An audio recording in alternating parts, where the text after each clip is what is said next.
What the hell is that? I see a text thingamabob sitting in the corner there. What is that? Zoom in. Service temporarily unavailable. What the fuck you going on about? Frickin' wow. Fuki, what is going on? Why you no work? Give me a second. Let me see if I can fix that. Discord. Let me refresh it maybe.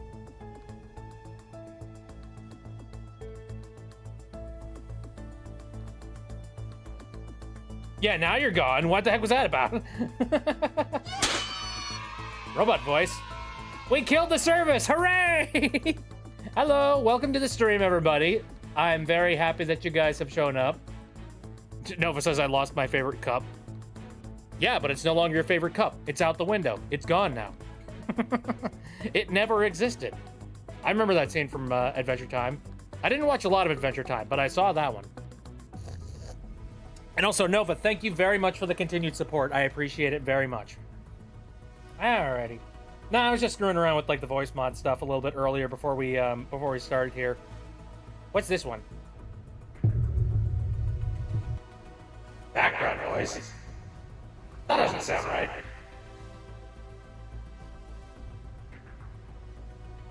Hello. Hello. Ooh. Eddie. Eddie. We're a voice mod, Eddie. What the fuck is that? What was that noise? Jenny is here. Hello. And also Nick. How's it going? I'm making a bunch of noises. Zip zap. I like this one the best. It's simple and to the point. Zip zap. Zap zap. Zap zap. I enjoy it very much. Anyway, I hope everybody has had a fairly decent week, and if not, I hope things are a little bit smoother moving forward here. There we go. Moving, here we go. Oh, hey, Void is here. Snatchy Noodle. I mean, I'm partially Snatchy... I don't know why I'm even saying that. No, okay, I'm Snatchy Noodle. Snatchy Noodle, guilty as charged. Got a large amount of the Rainbow Scarf done. It's Murder on My Back. Been there. I've done certain tasks before where I think I'm trying to remember some of them. Just stuff that requires a heck of a lot of bending forward and doing some work on the ground, and then you bend back up. For example, if you're doing some sort of gardening or some sort of lawn care or something like that, and then you bend forward and your spine just goes, I hated all of that. Oh God! It hurts so much more when you're older, I swear to God. Man. I'm getting close to being in my mid-30s. It makes me sad. Hello, welcome to Ancient Bit Hours. Yeah, if you didn't know about that, you know now. I've been on the internet for a long time. I'm an internet gremlin. And I enjoy pie. Nom nom! Welcome to my world, says Void. Mm-hmm. Yay, we're old! We're crumbling as we speak. Oh! Void brought in Snap. Thank you, Void. Hey, Snap, how's it going? Ooh. Apparently Snap's ears have been blown out. Okay, well, why did that happen? Ooh. Yeah, I could talk about that today, actually. Oh boy, what flavor? Pie flavor. I know that pain. Stop making me feel old. Something I just recently did not too long ago. I'm not gonna say what exact date because that carbon dates me to a very specific location that you could easily look up if you look up tour dates. However, not too long ago, I went to see Weird Al in concert. Yeah, I had a hell of a lot of fun. Hold on, I got a picture here. Yeah, this boy. All right, I need a show of hands. How many people know Weird Al and how many people love Weird Al? I need to know this. If you don't like Weird Al, or if you don't even know who Weird Al is, I got a problem with you. Okay? Oh, Void apparently went to see Weird Al too. Nice. Yeah, it's his like 2025 bigger, weirder tour, and I went to see it just because like it's been a while since I've seen him in concert, but I've seen him in concert like 2 times already, and I'm just like, let's chalk up a third. And like, you know, it's one of those things where I'm just like, I don't know how many opportunities to see Weird Al I'm going to get in the future, so I was just like, I'm a go, and I enjoyed myself very much. But to give you like a little bit of info, like going into the concert, I was kind of expecting that was going to be more like low key. Like I didn't know what I expected exactly. Like I thought like I was like, I don't know, maybe it's going to be a little bit more like an unplugged set or something where it's going to be like acoustic covers of the shit that he does.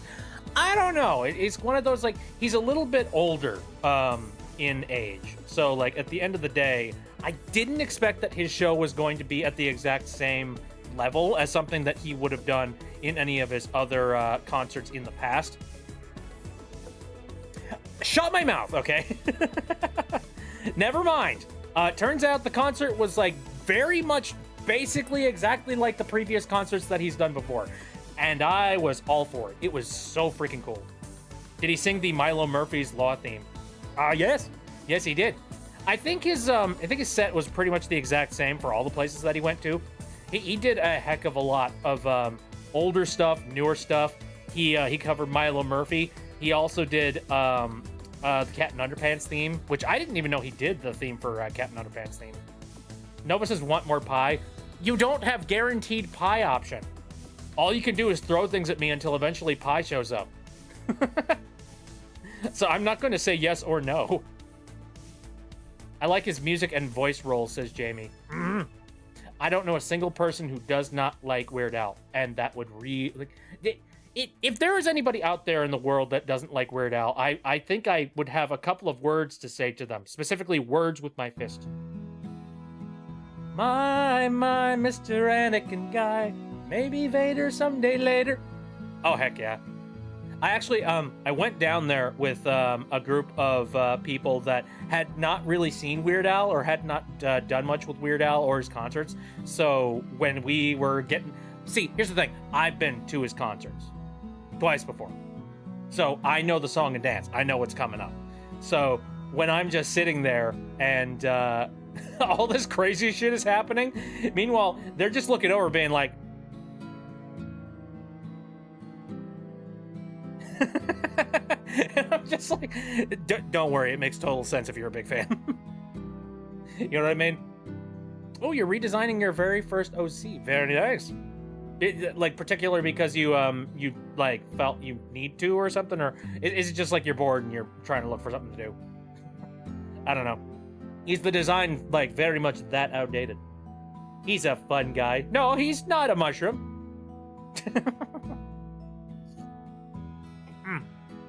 But anyway, no, he covered so many amazing songs of his. Like he covered stuff like in his past work, his current work, and like, you know, basically everything in between. I'm just existing and a massive amount of pain from a shot I had to get. Ooh, well, that's unfortunate. Although I am currently looking into possibly getting myself my flu shot and my COVID shot for the year. I'm not going to go too super into that, but let's just say that politics are currently playing havoc on the ability to do that in the first place. And apparently, like I talked to one of my local like clinics here, and they say that they aren't going to be able to get any vaccines for like, you know, a wide range of people until like sometime in mid-October, which bothers me. I kind of just want to get that done so that, like, you know, when the winter season rolls around, I'm protected. You know what I mean? My first OC is a superhero, and I was watching the Crypto Superdog cartoon, and it brought back nostalgia. Nice. Okay. Hey. All right. Well, good reason. Anyway, what else happened during the Weird Al concert that I could talk about? That no. Oh, actually, there is one kind of cool thing. If you have not seen like the recent tour that Weird Al has been doing, he has an opener for his shows, and it's actually really good. I've never heard of this person before, but now I know. Have you ever heard of Puddles the Clown? Here, let me pull up a picture of him. So this is Puddles, and his show is called Puddles Pity Party, and it's actually really good. So the entire gig is that like he's a sad clown and he plays sad music and also music covers and things, and it's freaking great. It's pretty funny. You know, he has segments where he like asks people to come up on stage and help him out with the show, and he does again vocal covers of certain things. I think he did My Heart Will Go On at one point. It was really fun. I enjoyed the heck out of it. Oh, and about like around the end of the show, Puddles came back on stage with Weird Al, and then they did that one song, Happy Together. And I love that. Just like, I feel like we should do a duet. I don't know. What should we do? And then Puddles in text to speech just goes, "Let's do the obvious one." Well, don't you two sad clowns come crying to me when your circus tent comes crashing down. He was in Scooby-Doo and was Cheesy Sandwich in My Little Pony Friendship is Magic. Mm-hmm. Oh, Weird Al's done so many cool things.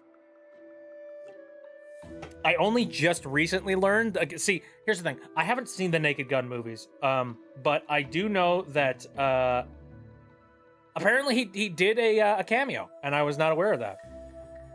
So... see, this is just that's a crime on my end. I really should just watch the Naked Gun movies, full stop, because I feel like I would really be interested in it, like slapstick and really silly, stupid comedy. Oh yeah, that was a Squidward quote. I recognized it, but I wasn't entirely sure where it was from. I mean, it's funny. A little bit earlier, again, Nova did that one reference to Adventure Time, and I remembered that friggin' one. And yet the one cartoon show that I actually did watch, it's just like right over my head. Oh, Magic Conch Shell episode. Oh my god, that's a classic one. Oh my god. Can I have something to eat? No. Can I have something to eat? No. Can I have something to eat? No. Can you say anything else but no? Try asking again. Can I have something to eat? No. Frickin' heck, man. Anyway, I don't know. What else could I say aside from this man is still glorious and I love his set even today? Let me think of a couple of different other songs that he did. He sang Everything You Know Is Wrong, and I love that song very much. You know what? The longer that I think about it, the more I realize that one of my personal favorite songs of his is Dare to Be Stupid, aka the title of the freaking, the freaking stream today, or down there for you guys, I guess. Yeah, that's one of my favorite songs of his. Like if you don't know what Dare to Be Stupid is, I really wish I could actually play it, but unfortunately, music copyright. Dare to Be Stupid is a pastiche of Devo. Basically, like, Weird Al just really, really likes Devo, and he was just like, I want to make a Devo song, and so he did, and he named it Dare to Be Stupid, and it is good. Try doing that joke on an anime one time. Really? Kind of like the Hardware Store song. Oh, everybody loves the Hardware Store song. Jar Jar. Amazing. Again, that reminds me. He ends all of his sets with like basically there's a gigantic encore special that he does if the crowd chants enough for it, and it's entirely Star Wars based. So yeah, he does like that the soon I'm going to be a Jedi, and he also does Yoda. Oranges help wake you up better than coffee. Didn't we talk about this previous stream or something about coffee? I made the comment that I have heard that drinking a very large amount of... actually, not a very large amount, but basically drinking a nice, cold, refreshing water helps wake you up significantly better than coffee could, and also it doesn't have chemicals. So that is something that's kind of nice. Delish. Anyway, what was I gonna say? There was another song that I was... Oh yeah, right, Hardware Store. So somebody who went to the concert with us was just like, man, I hope he plays Hardware Store. Meanwhile, me and everybody else who actually has a brain looked over to them and were just like, no, he's not going to do that. He would never sing that. Like, he's not going to sing that live. Are you kidding me? And if you don't know what Hardware Store is, basically, it's an extremely fast-paced, like, ridiculously complicated song to sing, and it's about, like, a hardware store opening up in town where Weird Al lives. And, like, it's really good, don't get me wrong, and it's really well crafted, and it's, like, very good lyrics. But the problem is, like, it's impossible to sing live. Just because of how fast it goes. Like, nothing ever happens in this town, keep it low down. I thought nothing else to do around here. I thought that I would go right out of my mind until a friend told me the news. He said, hey, you know the fucking lot right beside the gas station? Well, somebody bought it, and on the spot they're gonna build a shop where you can go buy bolts and screws. And you're just like, you're not gonna sing that live. I mean, you have a chance of maybe singing a corner of it, but you're definitely not going to sing, like, you know, the final part before the final bridge. And if you know which one I'm talking about, right? Oh, excuse me. Oh, jeez. Nose. I don't know. My nose is getting angry about the Hardware Store. I think it's all the sawdust. No, the final bit of the song...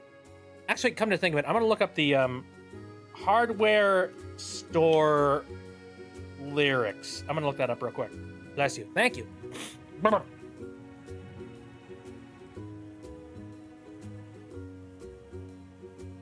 Let me see. Okay, here we go. Okay, so verse 3. Oh yeah, here we go. Okay, here's the bridge. So the bridge, I'm gonna try and, like, you know, say this on the spot here with the lyrics literally sitting in front of me. Okay? Here's what it is. Would you look at all that stuff?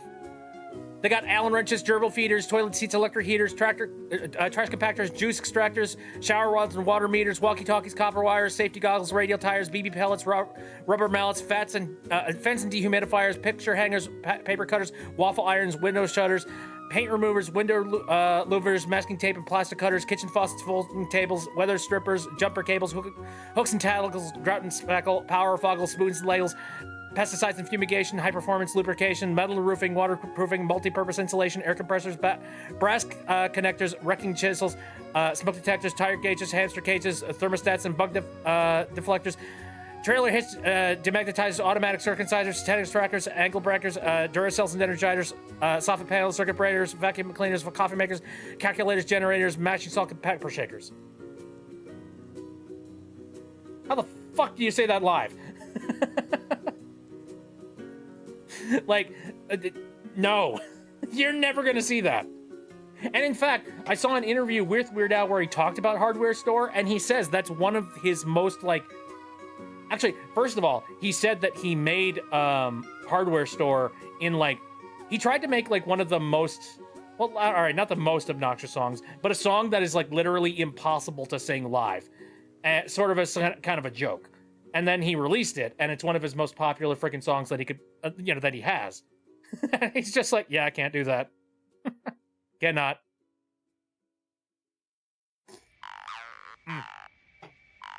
And then I saw another part of that interview where he talks about the song Albuquerque. How many people know about Albuquerque? Now, this is a song that he actually has done live. However, when he made Albuquerque, his intentions for it was to make, like, one of the most annoying long-run songs that he has ever made in his life. Like, you know, a lot of people said just like, oh, your songs aren't long enough, your songs aren't long enough. And he's just like, okay, well, fine, I'll make you the longest freaking song you possibly make. And then, like, the song is 16 minutes long. And I have been to I've been to one concert. And at that concert, he did play Albuquerque. But that's obviously not going to be something that he's going to be doing, like, on the regular. Because that's 16 minutes of a song, and it drones on forever. That would be wild if he were to sing that perfectly live. Yeah, right? I can't even say it perfectly, like, you know, with a script in front of me. How do you memorize something like that? Hell no. And then, of course, he did a whole bunch of the classics as well. he did Amish Paradise, and the second that he even started playing Amish Paradise, everybody in the crowd started shrieking because they're just like, "Oh my god, he's singing the thing!" Thank you for the nut. But no, like I was in the crowd, and there was this group of like 20-something gals sitting behind us, and like the second that he started singing Amish Paradise, they shrieked so loud, I swear my ears were gonna explode. I was just like, oh my god. Okay, well, the music's done now because I can't hear.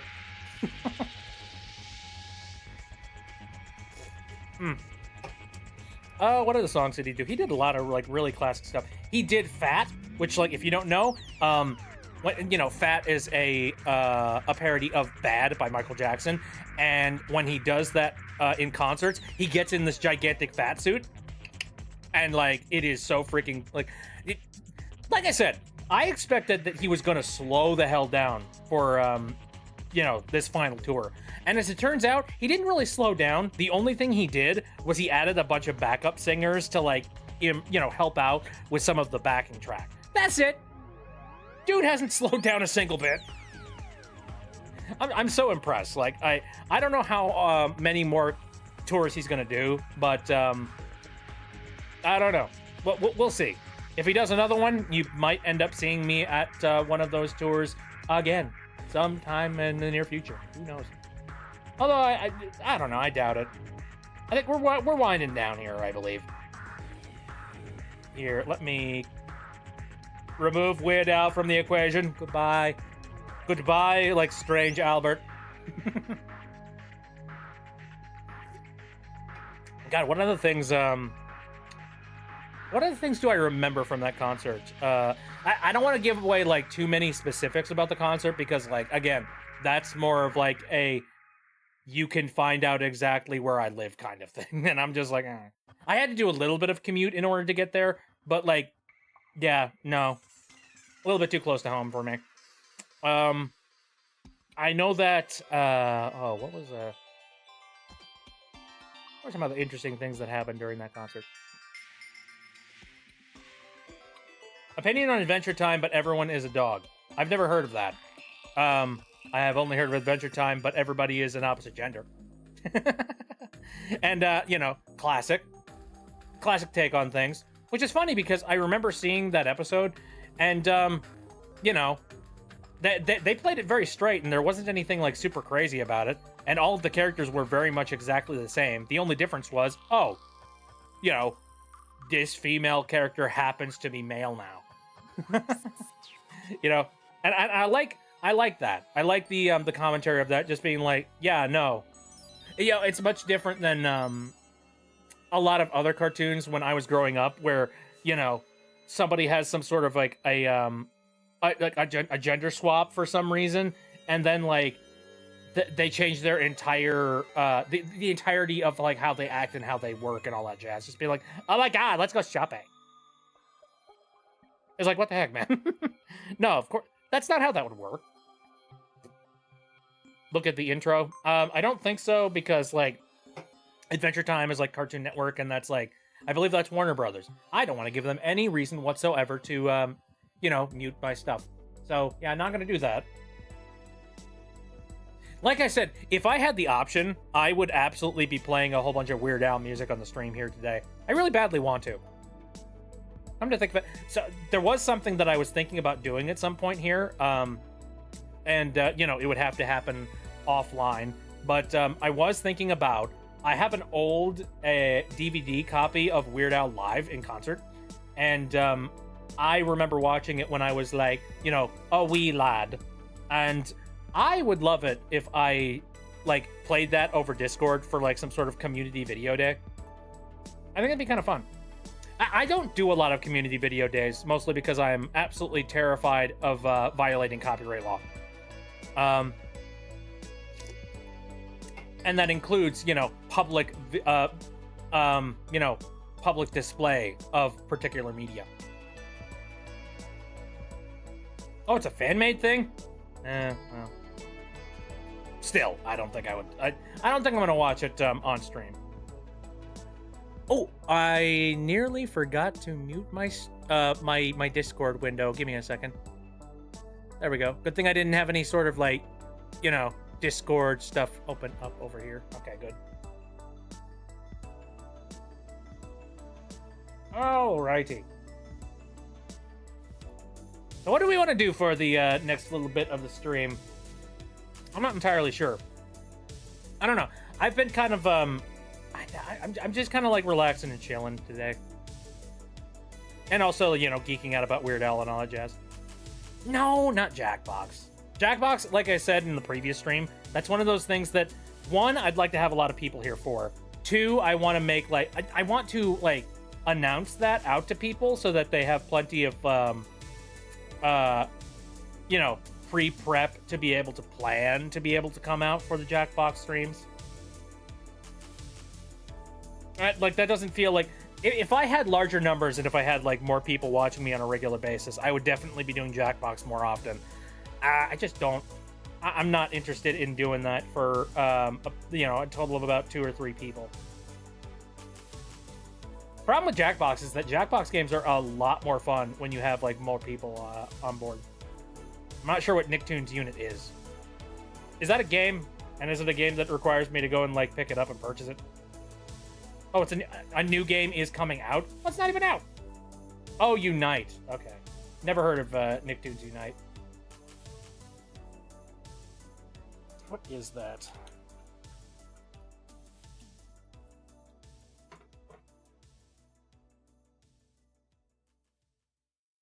I see a Nicktoons Unite that came out in like 2005 on GameCube. Is it getting like a remaster or something?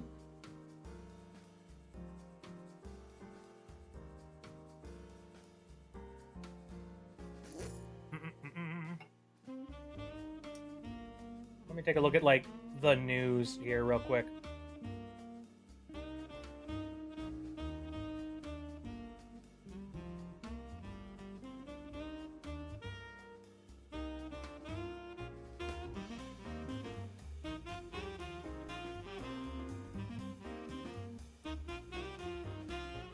I'm having a very hard time finding it.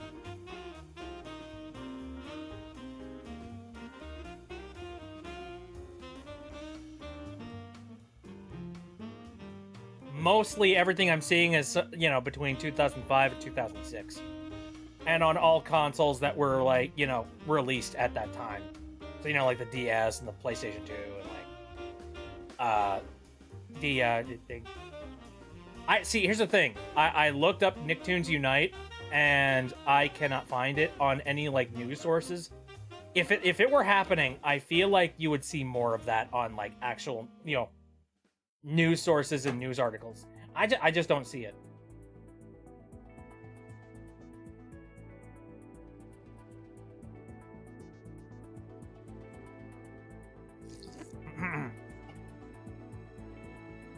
Oh, I know about Hello Kitty Island Adventure, yeah. Oh god, it was made by THQ. Oh, rest in peace, THQ. Yeah, it's unfortunate. Alrighty. Oh, I just remembered I don't have THQ. Yeah, exactly.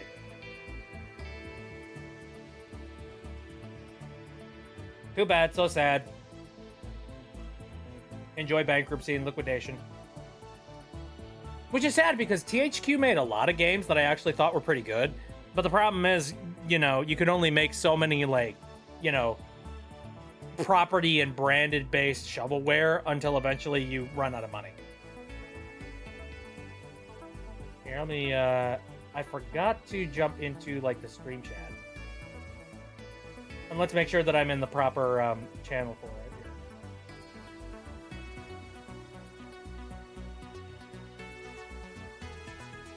There we go.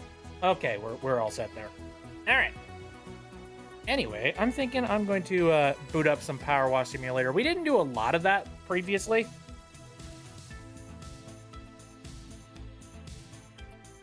Here, bibbidi boop. Nelvana in a nutshell. Nelvana? I don't remember what Nelvana is. Let me look that up.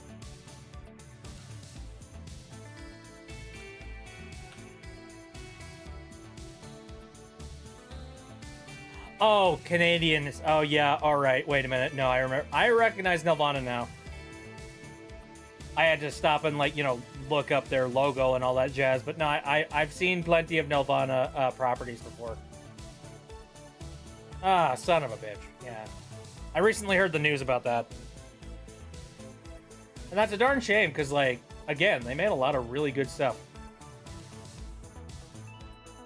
I remember the Alice in Wonderland video game. Here, let me... For some reason, this game has decided to be full screen. Why? Ah, I can't see. Window. Alright.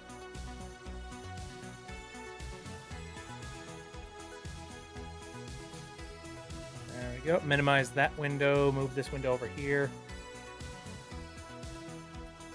Now they're just a distribution company.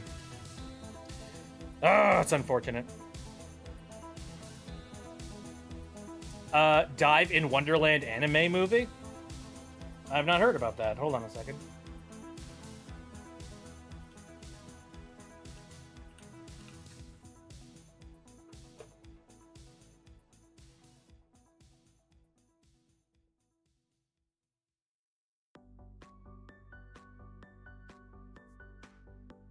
Alice in Wonderland, Dive in Wonderland. He's anime.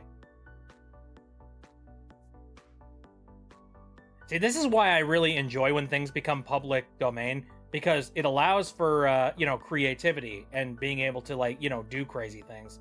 Like, you know, spin-offs and stuff like that. And this looks nice. It looks cool. Oh, Void recently watched the Demon Slayer movie. I don't know a heck of a lot about Demon Slayer.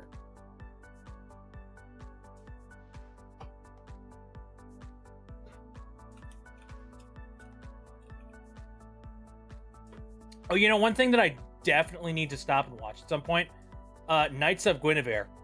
I have not seen it just yet. But it is out, and people are saying that it is really freaking good. If you don't know what Knights of Guinevere is, it's basically kind of a, kind of like it's like cyberpunkish apocalyptic kind of shit, except like, it's dolled up with the veneer of, you know, like, Disney-esque princess and knight stuff. By the same creator of the Owl House. Oh, yeah.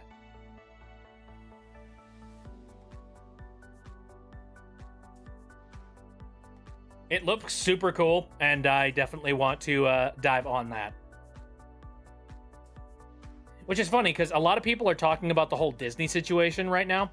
That being that, you know, Disney may or may not have done some terrible things, you know, free speech-wise when it came to a particular person, a part of their, you know, it's Jimmy Kimmel, okay? I'll just go ahead and say it. You know, the whole Jimmy Kimmel thing, and a lot of people have tied it back over to Disney, being like, okay, well, Jimmy Kimmel, like, is basically employed by a Disney based company. And so a lot of people went like, okay, well, let's go ahead and cancel Disney Plus because we don't need Disney Plus anymore. And, you know, they ended up losing like billions of dollars because of that. And it's just funny, a lot of people have made the point of being like, it's funny how all of the shade is currently being thrown on Disney right now. And then simultaneously, this other project has come out from a previous Disney alumni. And like, you know, it's like rapidly successful right now. Or, you know, at the very least, a lot of people are getting really, really excited about it. And you know what? I think that's good. Like, just desserts. Good karma. I feel like a lot of people just need to start, like, we need to start holding back our money on a lot of things, okay? That's my thought. There's a lot of shit that we don't need to be spending money on, and, like, honestly, like, I'm of the opinion, and, like, I think my brother's got the right idea. My brother has just recently moved over to making his own, like, Plex server. I talked about this on a previous stream, and you probably remember that. But, quick rundown. A Plex server is essentially you make your own server of video files, and then it gives you the ability to stream those video files to anywhere else at least within the United States. I don't know if you can do it anywhere outside the United States. But yeah, like you can basically watch all of your digital movies via this Plex server. And there are a lot of people that are taking their like physical media, you know, like Blu-rays and DVDs and things like that, ripping them, putting them on their Plex servers, and, you know, bada bing, bada boom, you got your own version of Netflix right there. With the benefit of Netflix can't just, you know, arbitrarily say, we're taking this video down because it no longer has a contract with us. I think more people need to do stuff like that. Like, I think we need to move back over to having physical media, and then we need to be able to make decisions about how we want to view that media. And I think ripping that media and putting it on our own servers is perfectly valid. That's my thought. And I especially think it would help curb a lot of the bullshit involved with all of these like big name brand companies.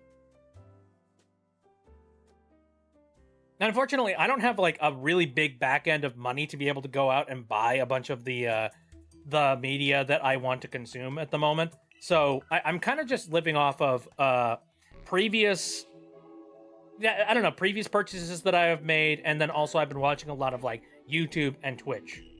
Speaking of which, I got a little bit of a complaint. I don't know.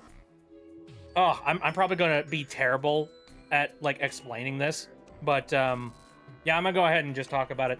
So, how do I go ahead and start this off?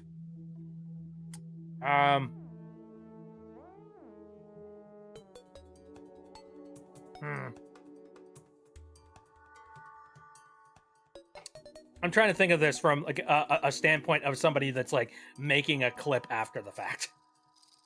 Because like, who knows? This might end up becoming a YouTube clip at some point, or you know, like a TikTok video at some point.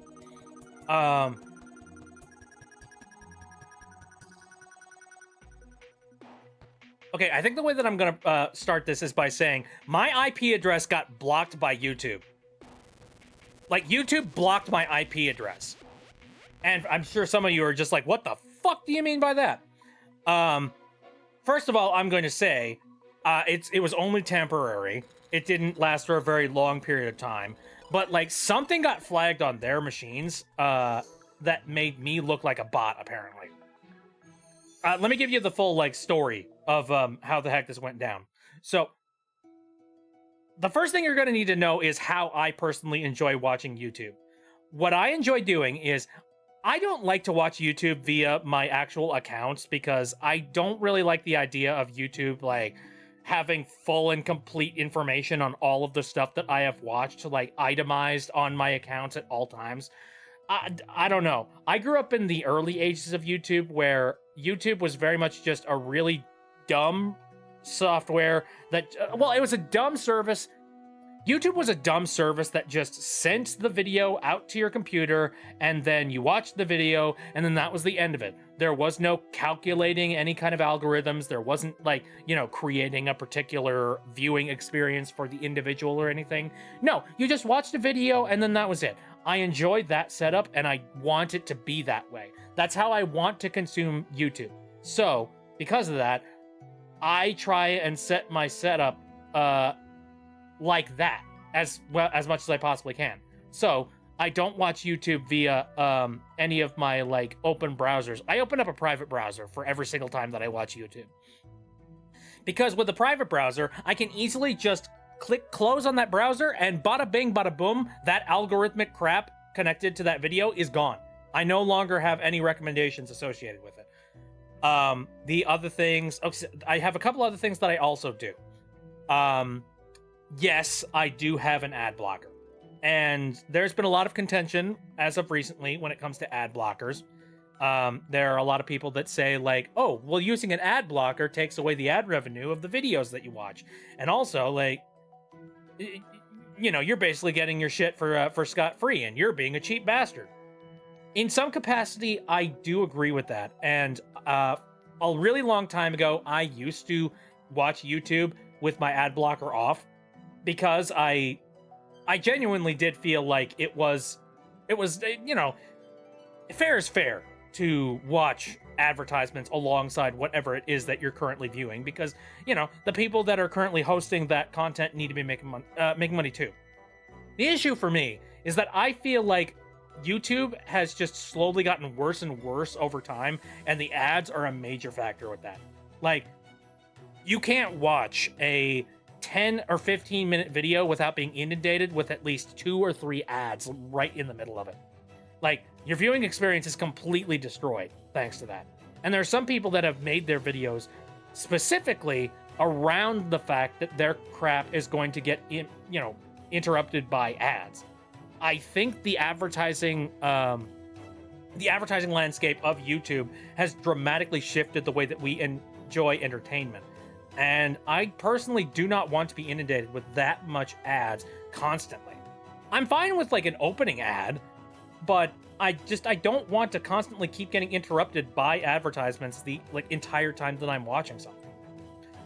And so because of the fact that they've kind of ruined the viewing experience for any content on YouTube, sorry, I put my my ad blocker on. Like, I don't want any of that. I don't want any of that anymore, you know? Also, I've gotten older, and as I've gotten older, I've realized just how important my time is. Like, if I have a certain period of time where if I have a certain amount of time for relaxing and enjoying myself, I don't want a gigantic portion of that time to be taken up by ad space. You know, I just I want to be able to just like pull up what I want to watch and enjoy what I want to watch. So there's a lot of reasons why I decide that like I just don't want ads on my stuff anymore. Now, by all means, if you want to watch ads, I am not saying that you shouldn't. Like, that is going to come down to the individual and their perspectives and what they, where their morals sit. By all means, like, do whatever makes you feel personally comfortable. For me, the thing that makes me most comfortable is just cutting out the advertising and cutting out a whole bunch of like the fat and the unnecessary crap that I don't need in my viewing experience. So that's another thing that I cut. The other thing that I have is I have a script blocker. If you don't know what that is, the internet is basically run by a gigantic amount of JavaScript, as well as a whole lot of other scripted sequences, that are currently being fed to you through your internet connection. Tons of services use script for the sake of getting you the content that they want you to see. Well, every once in a while, and a website will attempt to try and feed some kind of script to you that is not necessary, or something that bloats your it bloats your experience, or it gives you something that you really don't necessarily need. For example, tracking cookies, or connections with other services that don't really matter in the grand scheme of things. Well, that's where a script blocker comes in. Like, I have, let's see, which one do I have specifically? Oh yeah, I have no script. So what that does is it basically, the way that I've got it set up, it automatically blocks any JavaScript or any any extra script along with a website by default. Thank you for the duck. But yeah, so this does a couple of things for me. Number one, it breaks basically any web page that I try and go and visit. Because there's a lot of websites that they rely on scripts in order to run a whole bunch of the services that they're currently running, including like images. So it breaks a lot of images. Sometimes it breaks like the layout of a website as well. Sometimes like the website won't even pull up at all. So, hey, but here's the thing. I then go into my NoScript software, or my NoScript extension, and I clear the sources for scripts that I personally want to see. So, for example, if I go over to YouTube's and if I pull up the NoScript, all right. So the 5 things that they currently have listed here is youtube.com as one of them, doubleclick.net, google.com, gstatic.com, and jns.pa.googleapis.com. The ones that I have cleared are youtube.com, google.com, and gstatic.com. As for doubleclick.net and, you know, the googleapi.com thing, it's not necessary. Like, I don't need those things to be running in order to view that webpage. And in fact, doubleclick.com, or actually doubleclick.net rather, I believe doubleclick.net is possibly YouTube's like I'm trying to remember what that is. I think it's something to do with you know, tracking cookies and like, you know, tracking metrics and things like that. And let's be real, I don't think I need that. I'm just like, you know what, fuck that. I don't need you to be tracking my, you know, my stuff and all of that jazz. You don't need to be following me around the internet. Because here's the thing, doubleclick.net shows up in a couple of different websites and other places. So for me, I'm just like, I don't think I need this service to be following me around the internet. I don't care and I don't want it. So yeah, I'll block it because I don't need it to be following me. So I think the combination between me having the no script, having the ad blockers, and also running my, you know, running services through a private browser, unlogged into YouTube in any way whatsoever, somehow flagged YouTube to make it think that I was some kind of a robot. At which point, I've never had this happen before, but when YouTube blocks your IP address, it basically stops you from viewing anything on their service until you log in.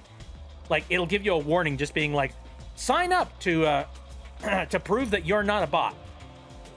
And I get why they do it, because I'm sure that there are probably some bots that are like really destructive on their platform, and you know, they probably cause a lot of problems. But the thing is, oh, Phoenix says, what are we talking about? Oh, whoops.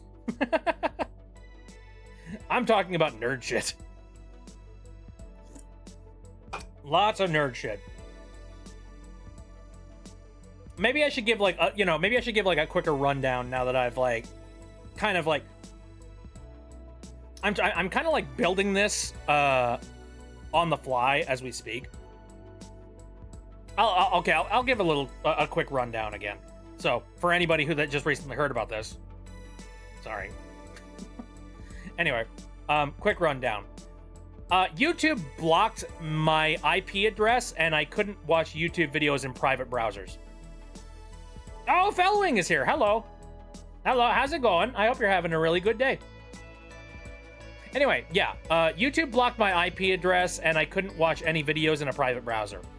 To give you a little bit of an idea about like why this would happen, let me give you an idea of like how I watch YouTube videos. I watch YouTube videos in a private browser, so I don't have myself logged into YouTube in any way whatsoever. Because you know what? I don't want YouTube to be following my I don't want YouTube to have my statistics and also my like algorithm, and I don't want them to be. I don't want them to curate an experience for me. I just want them to feed the videos and call it a day. So that's why I, you know, run private browser, not logged in.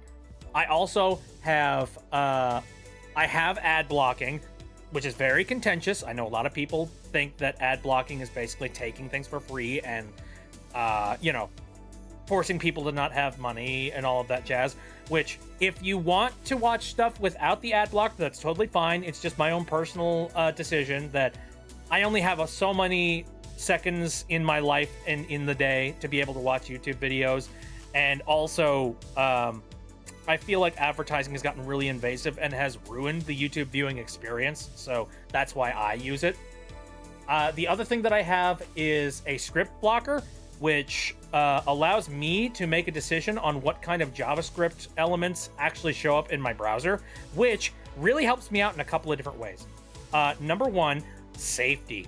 It makes it so that if there's any like dangerous JavaScript things that are running on a website, it doesn't immediately load it up. You know, every JavaScript thing is just off by default until I say I want it enabled. So, again, for an example, for YouTube specifically, there are 5 things that I could have open, and the only things that I do have open are youtube.com, google.com, and gstatic.com. The 2 things that I have blocked are doubleclick.net and this thing called jnn.pa.googleapis.com. Here's the thing. I've got the website up and it's working just fine. Like, I don't need those 2 services. Especially doubleclick.net, I believe, is something that helps out with like advertising purposes, if I remember correctly. And frankly, like, I don't need an advertiser to be following me on my freaking browser, okay? Now, again, having no script and having like a script blocker on your browser does break the internet. It basically makes it so that like web pages by default are just completely shattered, and you need to make the decision about what you are going to allow on your browser. I would not recommend anything like NoScript unless you are willing to go the extra length to basically be your own curator, and, you know, understanding what that means. But, you know, I'm all for it. I like the extra security. But the problem with this is that, you know, combinations of I'm blocking scripts, I'm blocking ads, I'm running in a private browser, and I am not logged into YouTube. These things, I think YouTube looked at and went, hey, hold on a second, this guy's a bot. And they blocked my IP. And I don't know why they did. Maybe it was from the fact that, like, I had been binging a whole bunch of Kid Icarus videos, so I was watching one video after another, and those videos are extremely long. Like, you know, sometimes they're around like 45 minutes, other times they're 3 hours. So I was just watching a long stretch of YouTube videos for quite a long time, and then I would put my computer to sleep, and then I would go and sleep. And then I would wake up the next day and I would, like, you know, get my work and all of that jazz all set up and ready to go. And then I would start the YouTube video again. You know, I suspect that this behavior probably looked very similar to a bot. I don't blame YouTube. I'm sure that's probably what flagged me on their system. And the good news is that I was not blocked forever. You know, like, that I was cleared at one point. I was blocked for maybe like 30 minutes to an hour, and then afterwards they just let me through. And, you know, I'm perfectly fine with being blocked for that period of time. In that amount of time, I just went over to Twitch and I just watched a live stream. I was fine with it. You know. Oh, Felling says I've taken the Pi-hole route with my ad blocking, so my whole network can benefit. Smart guy, smart individual. So my whole network can, okay. I also pay for YouTube Red for the sake of supporting my creators. Well done. Good stuff. You are a good individual. As opposed to YouTube breaking through yet another way and needing to figure that way out now. That is really nice. I appreciate that you do that. There was a point where I was actually thinking about doing Pi-hole. Problem with that is that I currently live with, you know, I'm not just living by myself in this household. I do have roommates and things like that. And for some of these roommates, what's a good way to put this? Like, we all agree that we all kind of benefit from the idea of a universal ad blocker on the network. The problem with this is that it's one thing for me to be like, I want to block ads off of all of my things. It's another thing for me to be like, I want to block ads on everybody's devices. That's not really my decision to make. For some of the people here, they're perfectly fine with ads running on stuff, as well as also they're a little less, like, you know, cutthroat when it comes to like protections for trackers and things like that. So, you know, I should not be pushing my own paranoia when it comes to online ads and all that jazz onto them. Like, that's not really something that I want to do. But on top of that, though, sometimes when you're running software like that, I don't know how stable Pi-hole is, but I do know that every once in a while, sometimes software like that can break websites and can break services. So the one thing that I don't want to do is have like services get broken for people and then them complaining, being like, "Hey, your stupid advertisement blocking shit broke my Hulu," or something like that. You know what I mean? That can happen. I live with my mom at the moment, so like, ma'am, deal with it. But when it blocks something she needs, I just push the disable for 5 minutes button. That's something I need to fiddle with every once in a while. See, here's the thing. I'm willing to fiddle. I enjoy the fiddling process because it allows me to make decisions for myself, and I feel a little bit more in control of my online experience. And it's something that I really wish a lot more people were interested in looking into. Thanks for the duck. However, I'm not going to force somebody to be hands-on with their online experience. So I do a lot of things like on my own machines and devices. But yeah, that's my current setup. Again, it's very simple and to the point. Ad blocker, script blocker, and then yeah, I watch YouTube in a private browser because I'm just like, I don't need to be logged in. Screw you. But what's funny is that, this whole situation happened, and I got a little bit concerned because I'm like, how long am I going to be blocked on their servers? That's a little bit scary. Because, like, I don't know if they're going to be blocking me forever. There's a chance that they might. And I was looking into it, being like, what do you do in that situation? And you got a couple of options. One, you go and you talk to your IP, or your internet provider, and you tell them to change your IP address, which is something you could do. But I'm sure that if it happens more often, like if it happens more than once, they're going to start looking at you all like sideways, being like, what the heck are you doing? What are you doing that's requiring you to replace your IP address every like 2 weeks? It's either that, or you go and you get yourself a VPN and you start watching things exclusively through a VPN service. Which you could do that, but a couple of things. Number one, VPNs, as much as they advertise that they have like really fast speeds and all that jazz, you're still you're still streaming video content through their servers, and their servers are getting over to you. There's always going to be a little bit of a bottleneck going on there. And I would not wish that on anybody, frankly.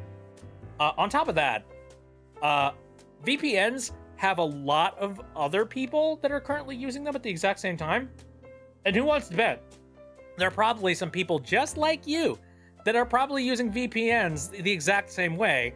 And YouTube services might be looking for VPNs and actively trying to clamp down on them too.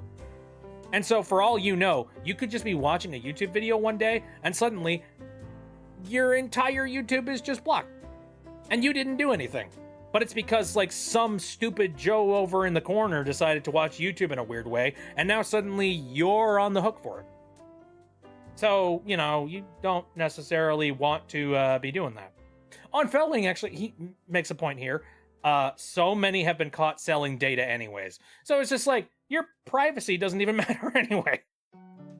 If you got it for privacy purposes, like, yeah, no.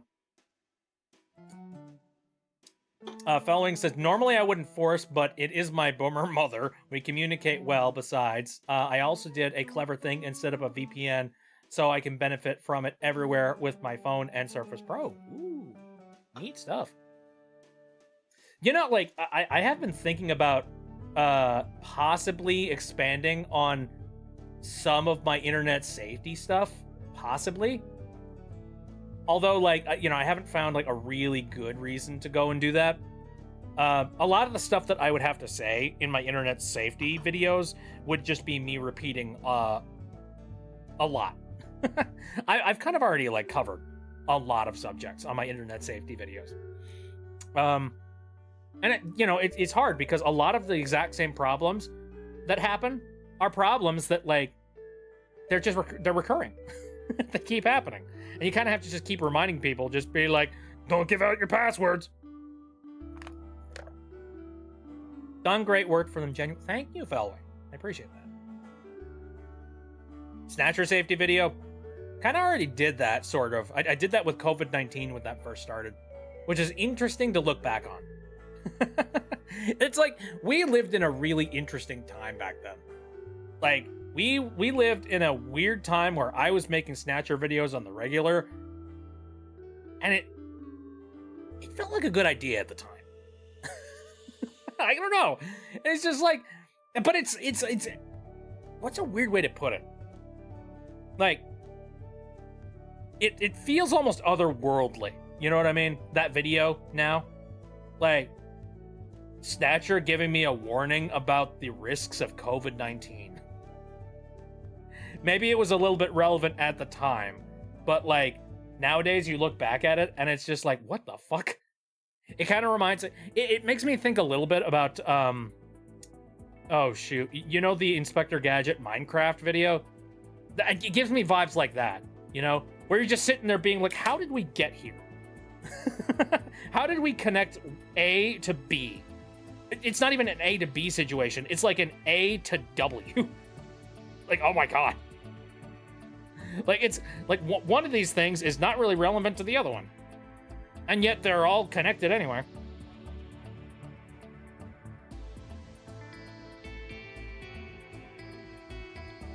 Wombo? Wombo? Wombology, the study of Wombo? It's first grade stuff. I Wombo, you Wombo, he, she, we, Wombo. Oh god, Wombo. Yeah, what was something that I was thinking about internet safety wise? I hear Inspector Gadget and I immediately think of the meme song with Kindergarten Cop mixed in to make it Inspector John Kimball. What? I haven't heard of that. I don't know the context, but I know the clip. That one SpongeBob episode where they are fighting Man Ray.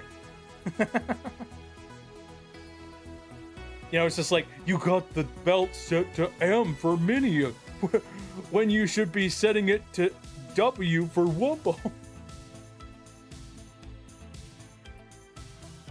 I think that's what it was. Either that or it was like, oh, I think it might have been Mermaid Man. It was a Mermaid Man episode, I know that. Was it Man Ray that they were fighting, though? Or was that entirely different? It might have been something different. In fact, I think it was. Because, like, the Man Ray episode was, Man Ray had that they put the belt on him that caused him to, like, you know, whenever he did anything evil, he just, like, you know, laughed. I forgot about that. God. My SpongeBob memory is all mixing together and corrupting in my brain. Finally found an animation technique that works for me. Really? Ooh, that's cool. They just replaced lyrics with sound bites of Arnold Schwarzenegger in various movies, mostly Did you try and say Arnold Schwarzenegger? Because I remember Kindergarten Cop, and I remember Arnold Schwarzenegger was in that. It's on YouTube. Okay. Man, I haven't thought about Arnold Schwarzenegger in a while. By the way, oh my god. So I just looked down at the captions system, which, by the way, there are captions on this stream for accessibility if anybody needs them. I just looked down at the captions, and I said Arnold Schwarzenegger, and it knows Arnold Schwarzenegger. That's great, man. This Google Caption stuff, it's good. My fingers went, no, not typing that. Oh, come on, SpongeBob. You know, I Wumbo, you Wumbo, he, she, me, Wumbo, Wumbo, Wumbo Wing. We have the Wumbo, Wumbo-rama, Wumbology, the study of Wumbo. It's first grade, SpongeBob. I love Patrick. That means Snatcher Plays Animated is finally coming off the shelf and becoming... Oh, wow, okay, that's crazy. I'll be looking forward to that. My god. I have not seen a heck of a lot of people animate any of my Snatcher related stuff. It's been very rare. Sometimes, like, I've seen a handful of them. Come to think of it, is there anybody that's like actively like, I think more likely people have made animatics? Is that the term? I think that's what it is. Like animatics of the Snatcher Plays things, or you know, something like that. I don't know. I don't know. I don't often see people that like actively do like full-on, full-blown animation for stuff that I've done. It's weird when people do though. Yeah, animatic. My brain was just like, dig back into your nerdy, your nerdy trivia. What is that called? Favorite Snatcher Plays? Good question. What would be my favorite? The first one's always kind of got a soft spot in my heart. Just because like it was so simple. It was so to the point. It was just goofy Snatcher Play video game. There was no plot. It was just stupid. It was silly, stupid stuff. It was stupid fun, and I enjoyed it very much. And also, it had kind of a point to it as well. Like, not that all the other ones didn't, but it was kind of like, what's a good way to put it? You know, it had the whole, I don't know, it felt like there was a little bit more stakes to it. Let me think. Snatcher Plays, yeah, I definitely like Snatcher Plays 1. Snatcher Plays 2, I think, it didn't age very well. You know, like the model that I used wasn't very good. Not that like it was fine for like, you know, the time. I'm not proud of it nowadays. It just like, I could have done a little better with it. Then Snatcher Plays 3, that was an unfortunate train wreck because everything failed with Snatcher Plays 3. And I have a lot of hardware problems to blame for that one. Mainly it was that like the I forget what it was. I think like the VOD ended up fucking up, and also the audio fucking fucked up, and the also the VTuber rig failed as well, and it looked so bad that I was just like, okay, you know what? I'm just gonna cut this out entirely from the VOD, and I'm just gonna make Snatcher Plays 3 like Snatcher Plays 1 style. So like it took a lot of work to try and get that back up and running. Snatcher Plays 4 was pretty good. What was the Snatcher Plays with Cookie Clicker? I think that was Snatcher Plays 4. I think that might have been my personal favorite. Like the Snatcher Plays with the Cookie Clicker was like honestly goddamn hysterical. Cause I played that so like tsundere. Just be like, oh, I don't like this at all whatsoever. I don't enjoy it in any way, shape, or form. But I think I'm gonna hang out for a little bit longer and like click the cookie a little bit more to see if I can maybe get up to 1 million. And then the final Alt F4 kind of like, you know, it zipped up the entire experience in like a neat package. I enjoyed that very much. It turned out so good. I couldn't have asked for a better ending to that segment. As well as also, I believe Snatcher Plays 4 had a lot of really, really cool stuff in it. Aside from that. I think, oh yeah, there was, I think Snatcher Plays 4 was the one where he played Perfect Vermin, which, oh my god, that was like a really surprise, really well done segment of that entire thing. Like, holy freaking crap. Perfect Vermin is like, that is genuinely a terrifying video game. There are a couple of things in Snatcher Plays that I remember fondly, and I think back on being like, man, that was some crazy stuff right there. And then Snatcher Plays 5 when he was in the back rooms. I'm not sure what I was on.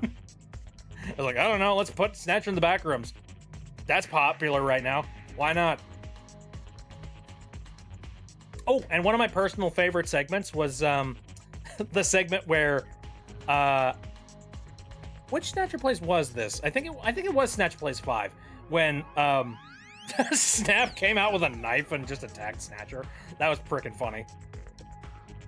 I would like to say, for the record, you know I do a lot of official Snatcher related stuff, including, you know, I am now officially a voice for Snatcher in Framemakers, which was like an actual contract job with Gears for Breakfast, which, like, you know, by the way, go Framemakers. He's really fun, and it's currently in early access. And maybe consider go and pick that game up and give it a shot, because it's really cool. And maybe get a whole bunch of your friends together and play around. It's like Smash Brothers except with indie characters. He's cool.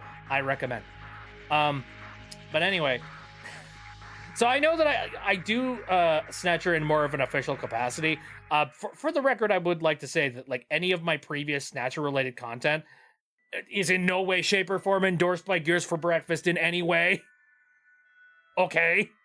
Just so you know, that was me being a goofball and a goober, and it was entirely separate. Alright? Do not look at what I've done as canon. Didn't get to see those two. They never got uploaded to the YouTube. And honestly, considering where I currently am from, like, a contract standpoint with Gears, I don't necessarily know if I'm going to be uploading it or not. Maybe one day in the future. It's just kind of one of those, like, it's hard to work on those videos and also upload them when you know that, like, parent company has kind of, like, that they would like to protect their IP and all that jazz, and I totally understand that. I'd like to be respectful about it, you know? It's kind of like putting words in the mouth of somebody or something. I don't know. It's hard to say.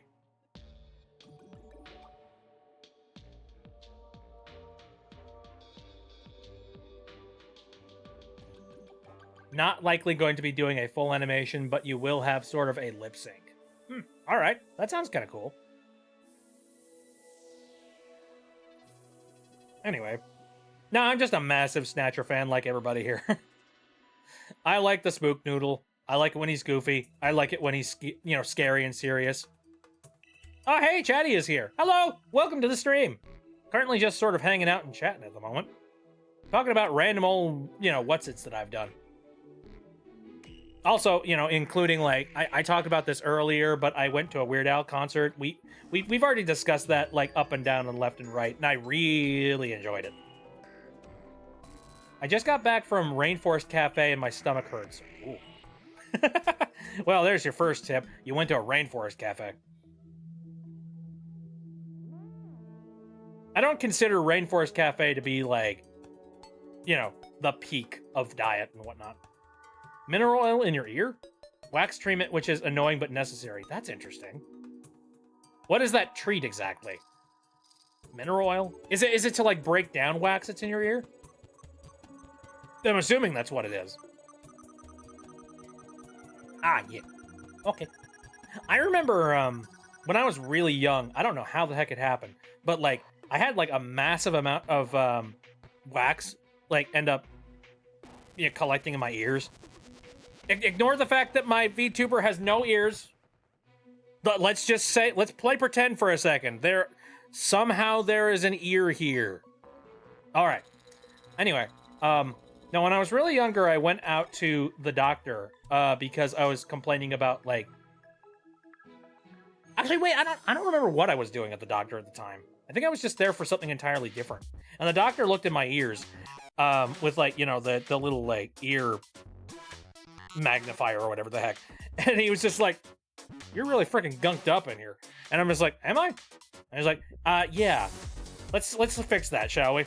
And then he got the stuff for doing, like, ear cleaning and whatnot, which is interesting. I never had that procedure done on me ever before. And basically what it is just, like, it's a syringe, and then you fill it up with hot water, and then, you know, there's, like, a little cup thing that they put directly next to your head, and then they squirt the syringe into your ear slowly, but with enough force that, like, and, you know, also it's really warm water, so, like, it helps break down the wax that's currently sitting in your ear, and then, you know, after a while, all of like the seams and stuff around that wax will like soften up, and then all of the wax that's in there will pop out. It's disgusting. But I remember I had that done, and what's funny is that before the procedure actually happened, he was doing like small talk with me, just being like, "Yeah, so how's school? Is everything going okay with school?" It's like, "Oh yeah, school's doing just fine, but you know, I just recently had this one report that I had to do, and it was on, you know, it's on Congress, and it's really, really boring. I don't really like doing it." And it's just like, "Oh yeah, definitely boring for sure. I don't know, how far are you in so far? Is it like any particular presidents you're covering?" "Well, yeah, I mean, I was covering this one president. I didn't know that the Nixon administration was such a complete failure, but like I found out that Nixon," and then he just starts like spraying into my ear. And once that happens, the time for talking has ended. It's a really good like speech jammer, because suddenly you got all this hot water that's just like gushing into your ears, and you're just like it doesn't hurt, it's just weird. Finally it's just like, all right, all done.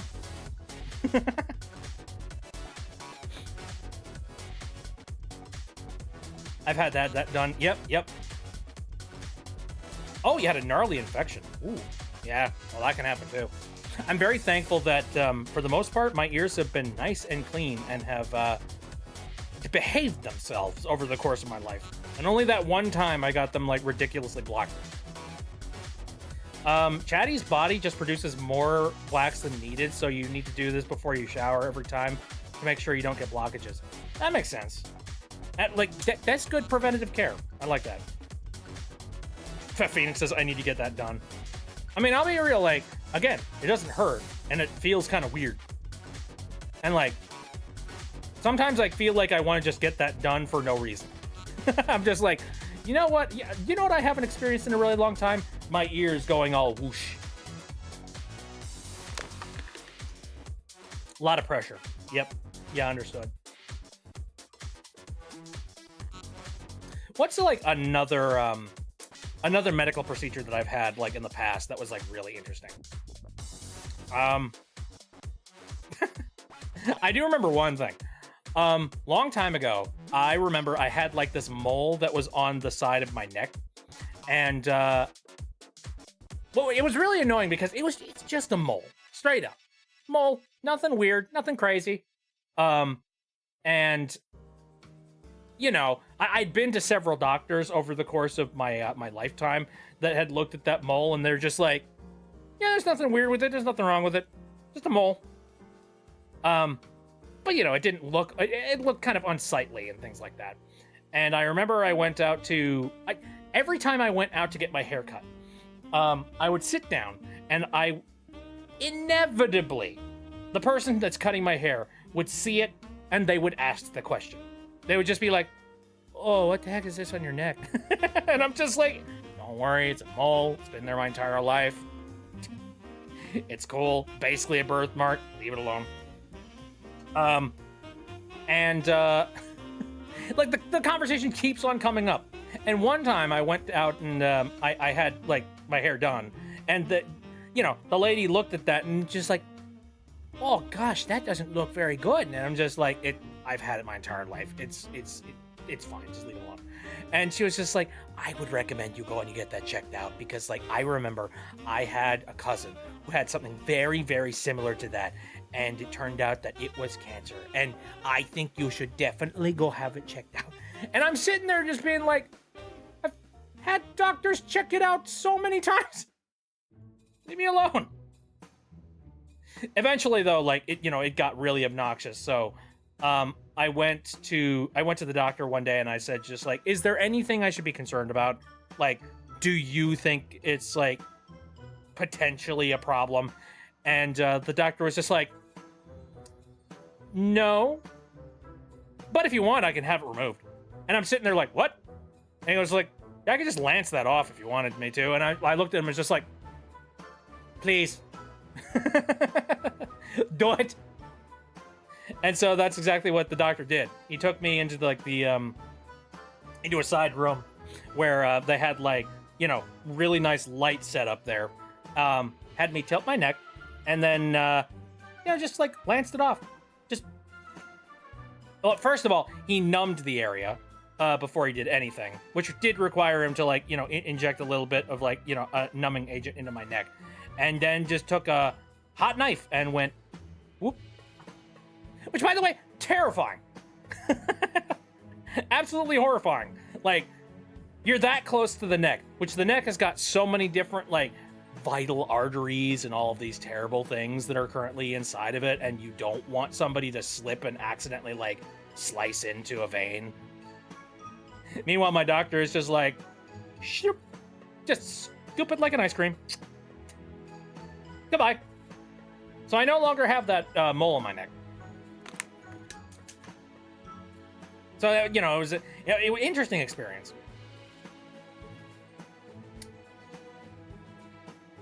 You're annoyed considering one of my wisdom teeth are growing in. See, I have all my wisdom teeth. Thankfully, I have not had to have them removed. My brother did at one point, and that was not a fun experience for him, I can tell you that. Phoenix was born with a mole right in the middle of their chest that they've had their whole life. I feel you. Yeah, pretty much. At least it would have cauterized the wound if it was hot. Yeah, exactly, yeah. It was a hot knife, and, like, I don't know if it, like, immediately cauterized, but, like, the second that he cut it off, he immediately, like, well, again, numbed the area, so I didn't feel a thing. I will say, though, I heard the sound, and also I smelled the smell afterwards. That is not a fun smell. Like, when you actively smell, like, burnt flesh, and you know it's yours, it's terrifying. You're just like,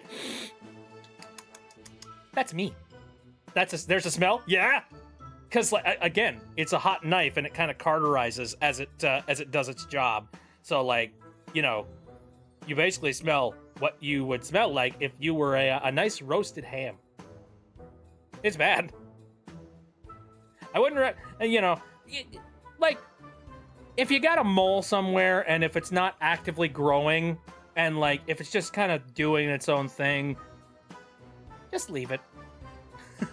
That's what I would recommend. But, like, if it's something that, like, really impedes your life, or if it's something that, like, you've had enough of dealing with it, yeah, get rid of it.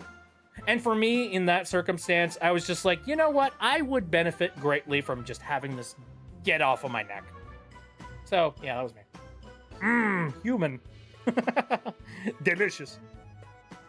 I'm trying to remember. I think I saw a thing not too long ago, and it was talking about, like, how human tastes, or how human, like, flesh smells, or something like that.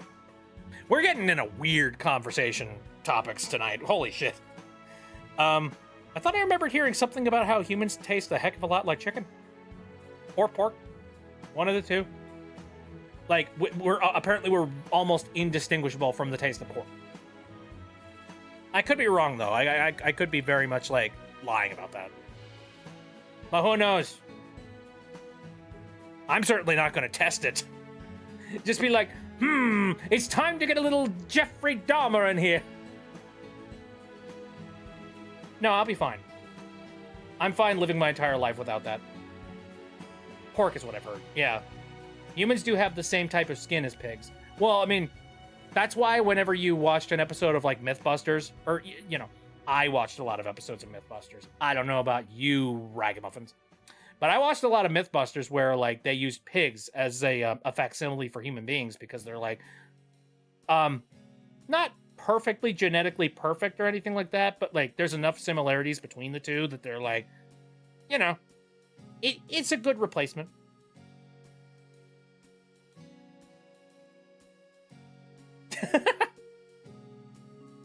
Listen, I'm gonna have to get my leg removed one day, cancer survivor. Let's barbecue that bad boy. Sustenance. It's not like my stomach acid is going to turn it into any more cancer. I only just recently, I kind of already knew this, a while ago, but like I was reminded that your stomach lining only lasts for about 3 days, and it replenishes itself within 3 days. And the reason, oh hello, there's a synth in here. Hey, we're talking about cannibalism. Oh hell yeah, dude! I'm in. Oh, what are you up to? Make and prepare. You sound like you're on your phone. I am. I can get off of my phone in but a moment. He's perfectly fine. It's palatable. Oh god, he's gone! Oh no! He's evaporated. Where'd he go? I miss him already.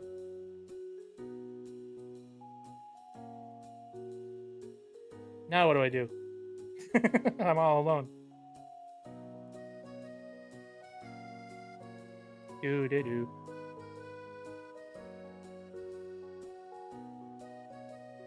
Drink you. Well, yeah. I have water right here. Water cannibalism right here.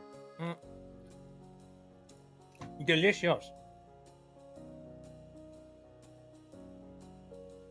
Ba-dum bum. Ba-dum bum. Ba-ba-bum. Ba-da-ba-ba-ba-ba-da. To see a marching band. Sorry, did I trigger anybody in the chat?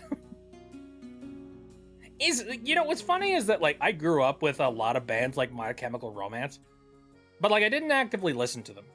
I had a brother who was like massively into music back in the day, and I know that he listened to like My Chemical Romance, he listened to Evanescence, Linkin Park. What other things did he listen to? Stuff within that vein. A lot of like emotional alternative music. That kind of thing. Stuff that you would have associated with either goth or emo. Can we drink you or turn you into holy water? I would prefer you didn't do either of those things. I forget what it takes to turn holy water into holy water.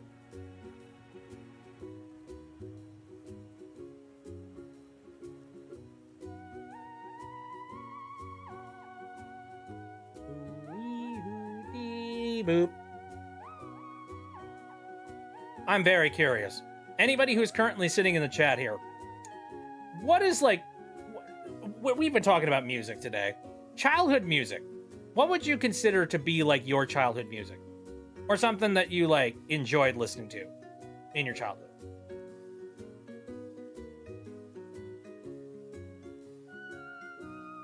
A lot of the music that I listened to, it was kind of like, I just listened to whatever my brothers were listening to at the time. Oh, I didn't even choose it. They turn it on the radio, and I would be like, sure. Yo Gabba Gabba. Fair. Okay. Used to know? Oh, okay. Oh, you know what's one band that I kind of miss? And unfortunately, they're disbanded and they no longer exist. Yellowcard. That was such a really cool band.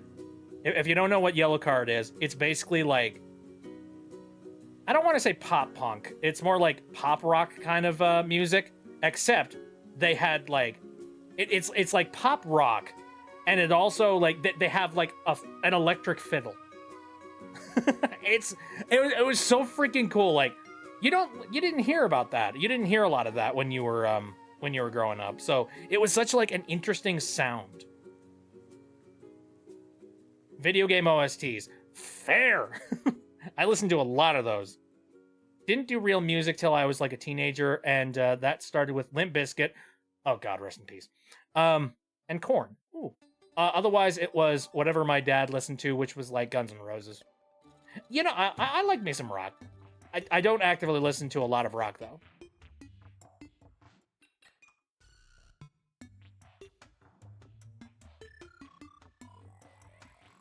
Used to know that song goes like run, run, run away, baby. I don't know about that one. I don't recommend. Again, I don't recognize it.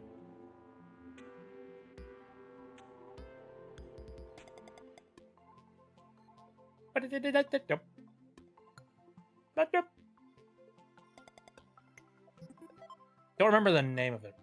What was I'm gonna look this up actually real quick. I want to find here.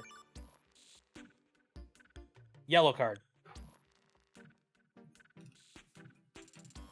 I mean, I know right away, Ocean Avenue. Oh my god. I freaking loved Ocean Avenue growing up. If I could find you now, things would get better. We could leave this town and run forever. Obtain water and salt. Bless the salt. Bless the water. Mix the salt and water. Use with faith. I already eat enough chips as is. I don't need more sodium in my diet. Heck no, boy.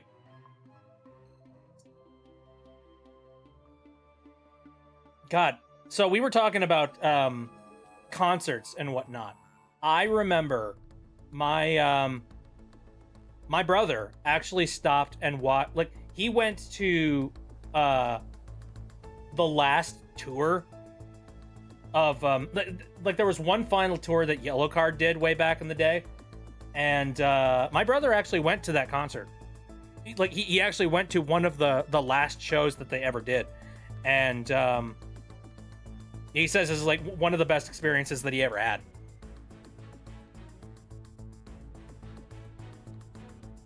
To this day, I kind of regret not going, because I feel like it would have been really cool.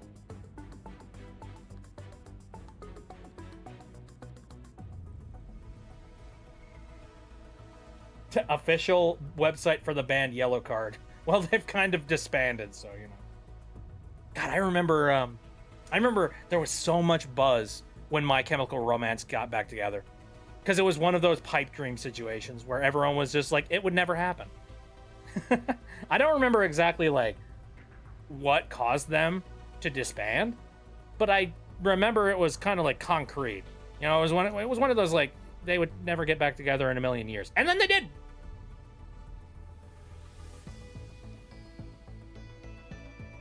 I gotta say, I'm not a casual Yo Gabba Gabba listener. Sorry about that. I only learned about Yo Gabba Gabba like several years after it was on air. You know what I mean?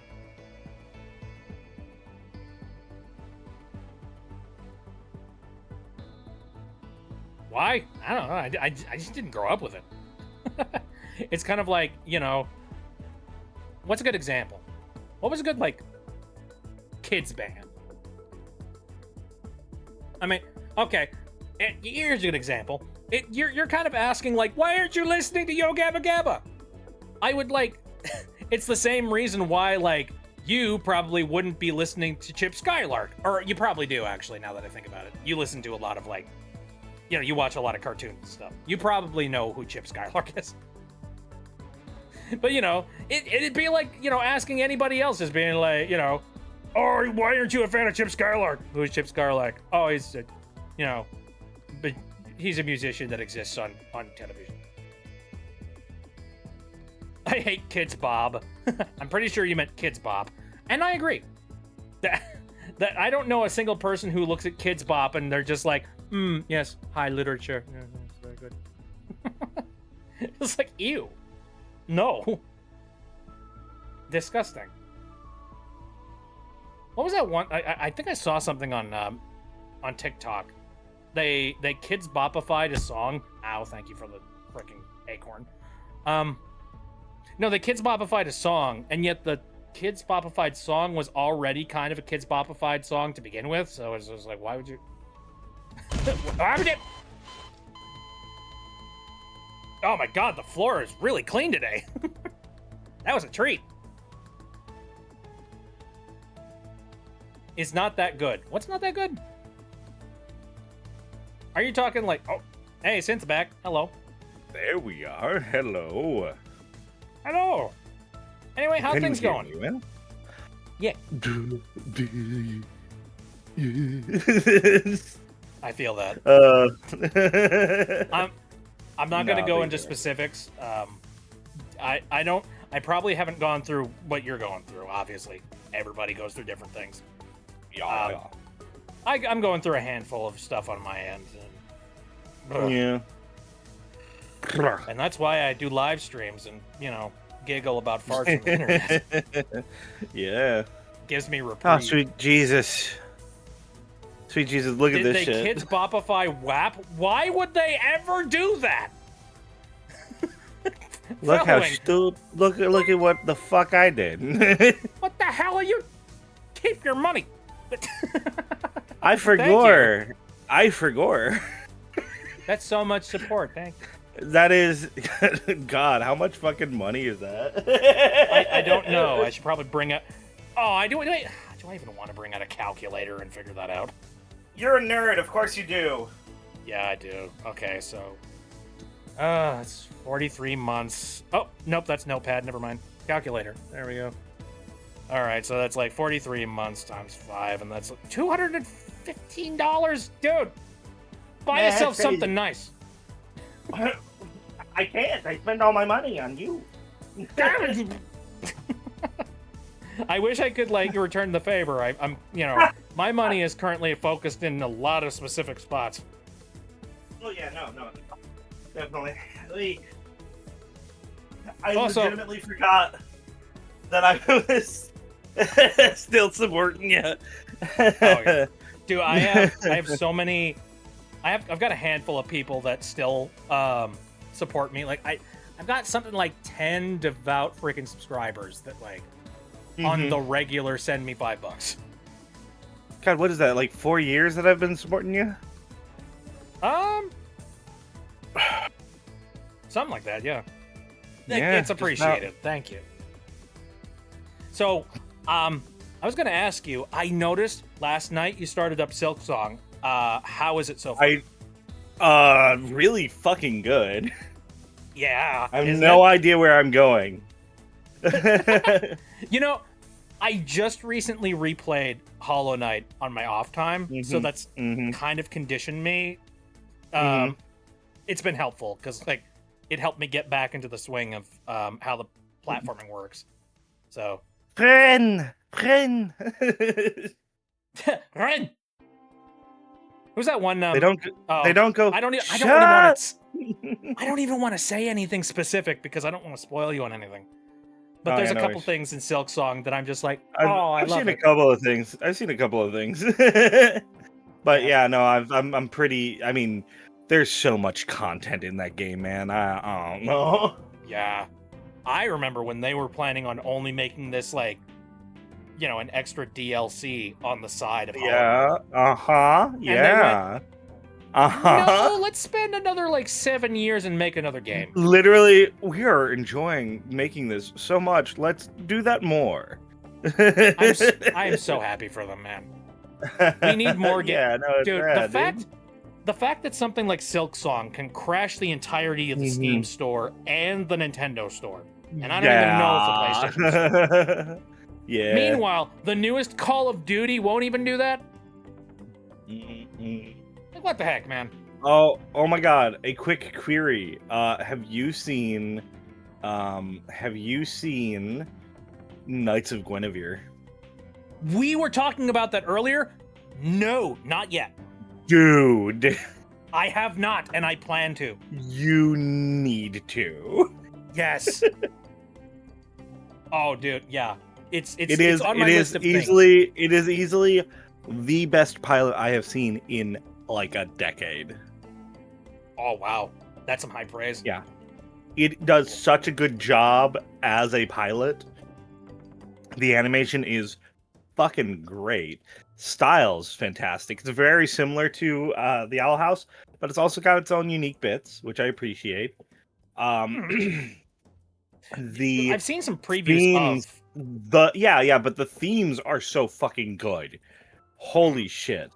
I've seen ooh. previews of the animation.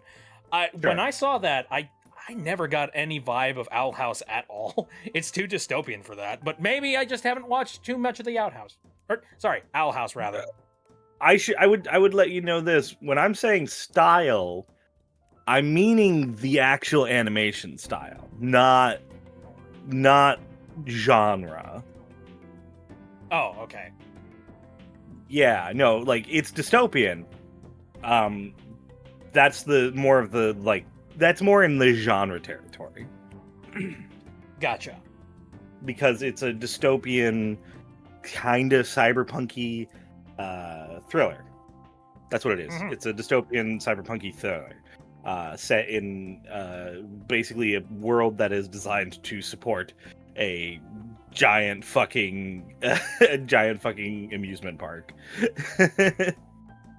Yeah. God, the Disney symbolism is so fucking good. I know.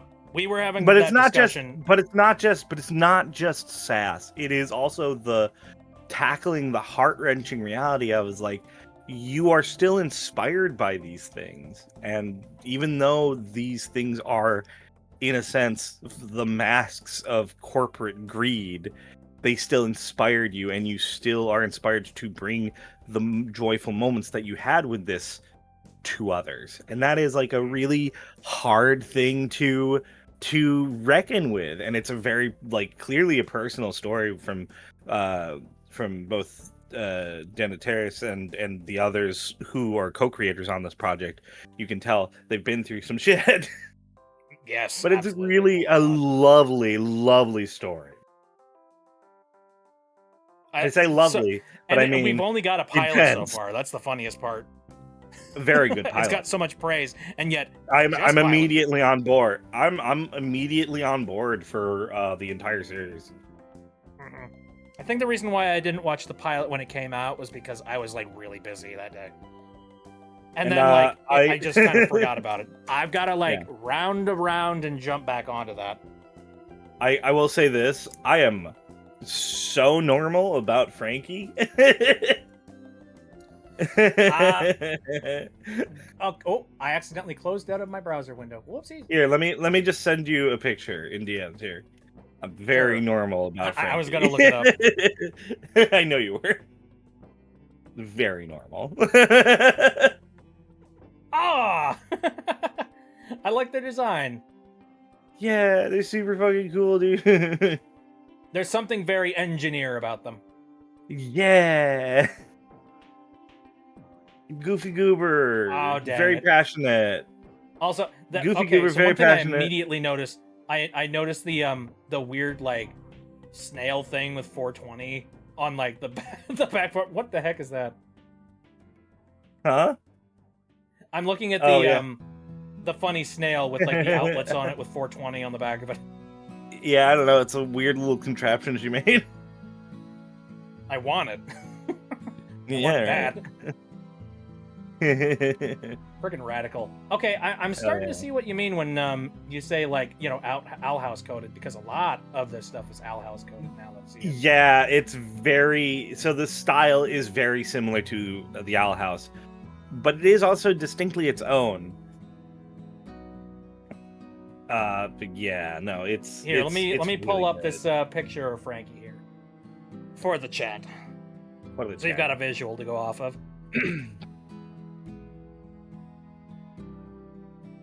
There we go. There it is. Oh. Check that out. I immediately love them. Hell yeah. It's They're freaking- so I want one freaking of those adorable. packages. Yeah. And again, there's the little snail that I'm just like, what are you? I want that funny little robot. It's really good. It's really good. But yeah, I'm Alright. so normal about that character. Completely normal. Very normal. So normal. No connections. No hugs. Nothing whatsoever. Nothing. Hold on nothing, a second. Nothing. Let me just pull up the other picture you sent me. There we go. This one. That one makes me happy, like the most. Yeah. It's so freaking cute. But yeah, no, the character is fantastic. Definitely my favorite type of character. Passionate, sharp, bombastic, but not afraid to be a fucking goofball. And I fucking dig that shit so hard.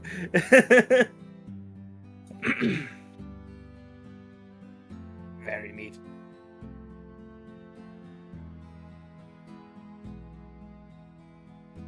gonna pull this picture up as well here. Why not? Just like pull up a whole bunch of these pictures. Mhm. There we go. That one's got a clear background.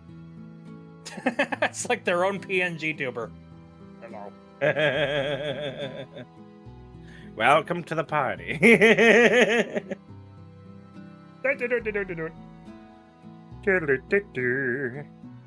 Let's clear that guy out here.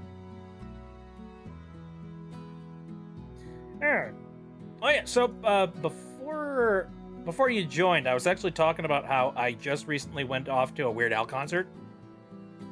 Yeah. How was that? Oh, I friggin' loved it.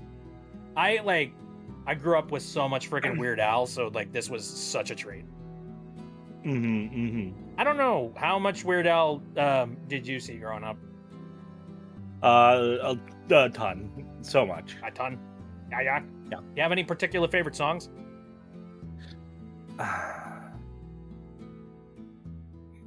You know, here are my favorites, right?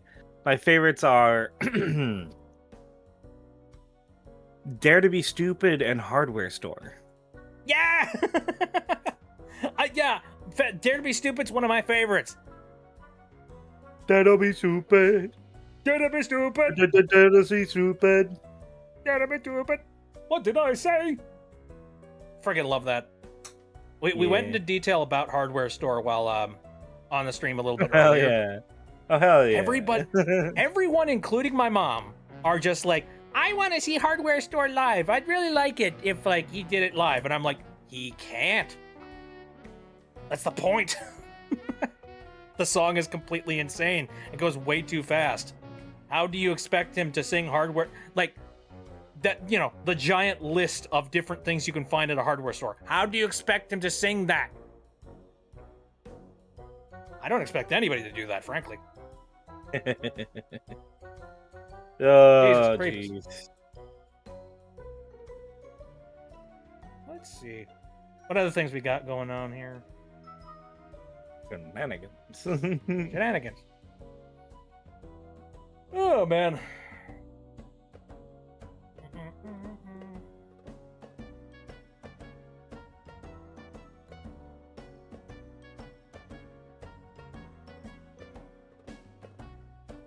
What other thing? Oh, yeah, I still have this tab up. I forget. I think it was Pink who was talking about a new Alice in Wonderland anime that's coming out sometime. Pardon? A new Alice in Wonderland anime. Oh. Okay. Here. I'll send you a link to that. Mm-hmm. There we go. Gotta be stupid. I've not seen much about it. Uh-huh. I just think it's kind of neat that, apparently it's a 6.3 out of 10. That's kind of sad.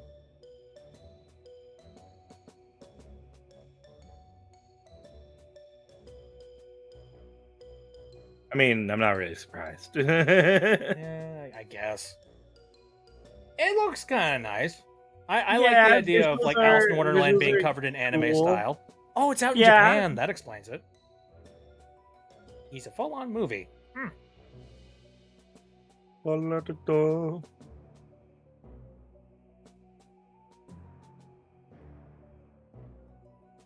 Let's see. I'm trying to think, what else have I recently seen or done that I was just like, hey, fun.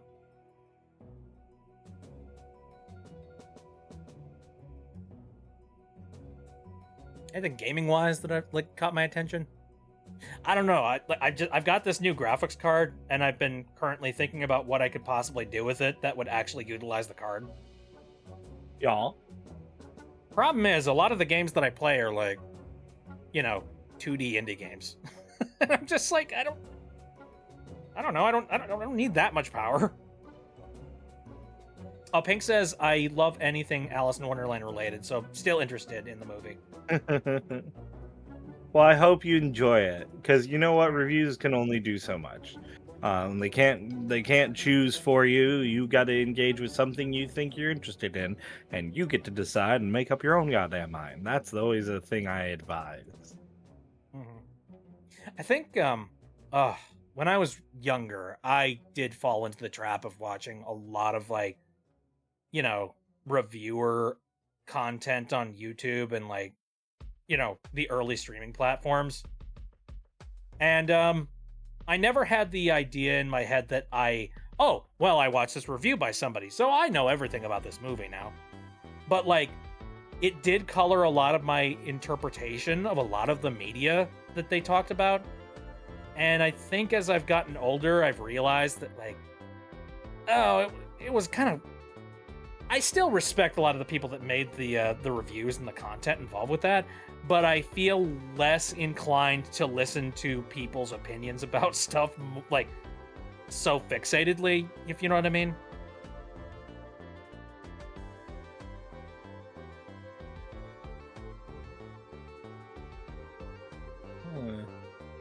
Hey, Mapley's over in the YouTube chat. Hello. Oh, hello, Maple. I'm on vacation, but I came by to say hello. Hello. Hello. Sorry, we don't have a YouTube chat up at the moment. Hello. Hello. Hello. I hope you're having a good time on vacation. Oh, yeah, right. You talked about how you were on a beach. You mentioned that to me at one point, and I'm just like, oh, lucky you. Also, you're going to burn and, fry underneath the sun. No. You're about as pale as I am. Yeah. I can't find the origin of that fucking sound. That like. Which one? The Is, that like bruh sort of sound. Bruh. Let me see. Hang on. I think it's either Discord is cutting it off or like. Yeah. No. Yeah. No. Here. Curse you, Crisp. Yeah. You know that screen, that it starts with like a buh. Yeah. Man, I cannot find the origin of that. I know it was used a lot in memes like fucking 6-7 years ago. Something I wish like I that. remembered what you were talking about. Hey, it's fine. Oh, Maple Leaf says they got burnt patches. Yep. Whoa, no. I remember Don't taking a do trip down to that. San Diego, and I your made eyes were the doing horrible funny decision. Derpy thing. What now? Your eyes were doing the funny derpy thing. Yeah. They go bling bling bling bling. Frog bling. Blue. Ooh. I went down to San Diego, and I made the horrible mistake of just not wearing sunblock. And I woke up the next Fool. morning, and I'm just like, I didn't know blisters could appear on your ears. I didn't even do anything with them. It's just like the sun baked them for so long they just boiled. It's awful. Oh, Maple knows what sound they're talking about? Yeah. Whoa. Just the yeah. Yeah. I mean, that sounds a heck of a lot like that one, like... Is it like Marvel vs. Capcom or like something very similar? With like No. somebody I that don't charges think up? so. Just, No, "Whoop!" it almost sounds like a fucking like burp or some shit, man. It's like Oh. yeah. It's just like a scream. I don't know. I remember living in the ages of on Vine, and that's where a lot of meme sound effects have like sprung from. Oh god, I just remembered there's this one TikTok channel that has been getting fed in my algorithm a lot, mostly because I keep on stopping to watch them for some reason. It's some guy who does like cooking, except instead of explaining what he's doing, he literally just goes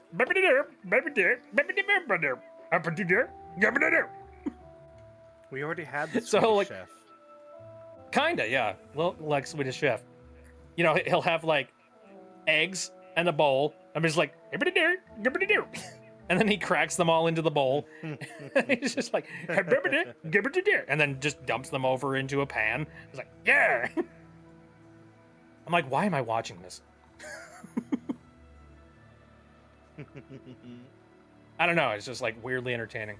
And then, Oh, okay, totally. then there's another similar trend that I watched where it's some guy who he cooks and he like points at all of his ingredients and shows what he's going to be doing, but instead of explaining it, he just belches. That's it. It's like,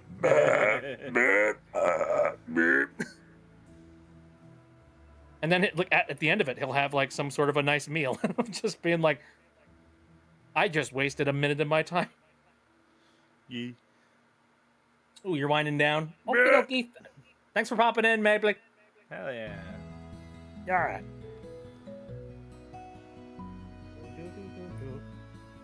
God, I love the Swedish Chef. He's so great. Born this dude. You know what I really like about Glitch Productions is they've got a really good care for dubbing their work. Oh yeah, absolutely. Like they make sure they've got dubs ready to go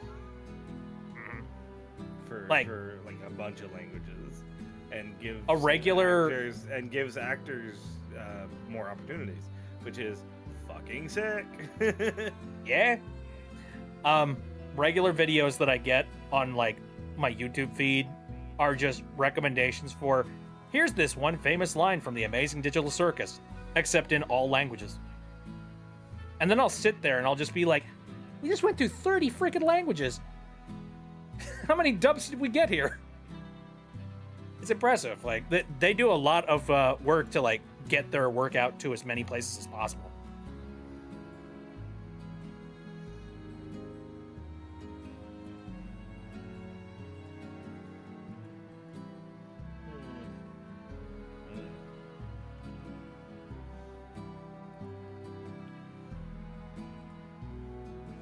I'm kind of curious how the Gaslight District is doing. I hope they're doing okay. I know that, Gaslight District is very interesting, but I don't think the pilot did a really good job. I think it's a good pilot. I do think that it struggled. Mm-hmm. Mostly because it was just introducing so many concepts. There's a lot of characters and a lot of crazy stuff that happens in the Gaslight A lot of District. characters, a lot of crazy stuff. I still enjoyed it a lot, but I gotta concur with Show the Show's opinion on it after doing like some rewatches and really looking at it, and I'm like, yeah, that was a bit cluttered. Mm-hmm. I kind of agree. But also, it's really hard to avoid that temptation to shove everything into that, because it could be your one and only shot to get your idea in front of eyeballs. Yeah, that's true. So I didn't think that's about really that, hard actually. to balance. It's something that's really hard to balance, and it takes somebody like Dana Terrace and the other co-creators of Knights of Guinevere to have the confidence to know that the story they're making will stand on its own and doesn't need to show you everything. It can hold things close to its chest and save them for later. And I think that speaks volumes to their abilities, and importantly, their confidence. Yeah. Did you know that Hostess has strawberry cupcakes now? Bless you. Not surprised. I mean, Not surprised. Hostess has worked with like chocolate substances for how many years? Why not? Why not make strawberry cupcakes?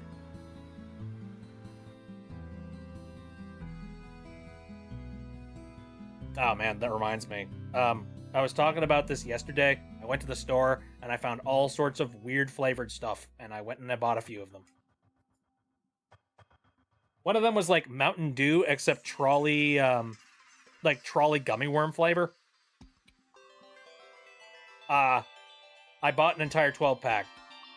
I live in regret now. Because I've realized it's like way too sugary, and I also don't like the flavor.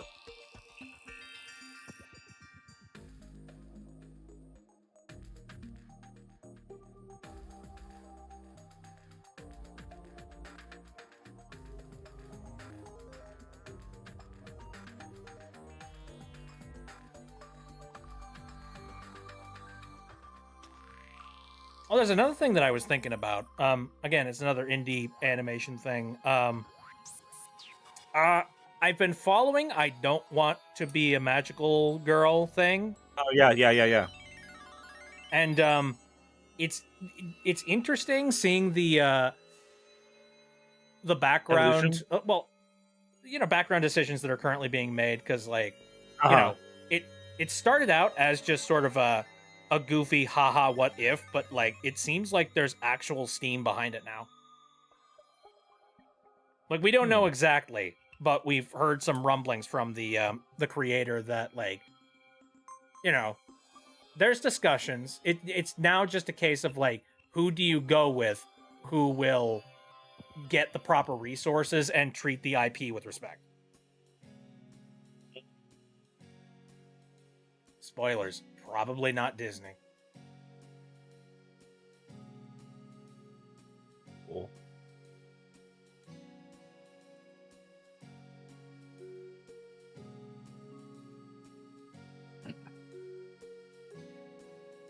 Now I just want to go watch like Knights of Guinevere. You should do that. You should do that tonight. Yeah. I am actually gonna head off because I gotta do some stuff. But I want to thank you for letting me hang out and chill with you and chat with you. But yeah, go support Knights of Guinevere. Shouting out Knights of Guinevere. Shit fucks. Yes. Thank you very much for popping in. Like, I appreciate it. Hell yeah. Alrighty. You have a good one, Bitby. Bye. Yeah. Have a good one. Poke. Oh, he's gone. Dang it. Man, I kind of just want to go and watch that now. Gosh darn it. So much temptation. I was planning on watching that at some point. But like I said, I got oddly distracted by a bunch of things recently. What was I doing at that time? It was 2 days ago, right? 2 days ago. That was on Friday, if I remember right. What was happening on Friday that I was just like, nope, sorry, can't do anything.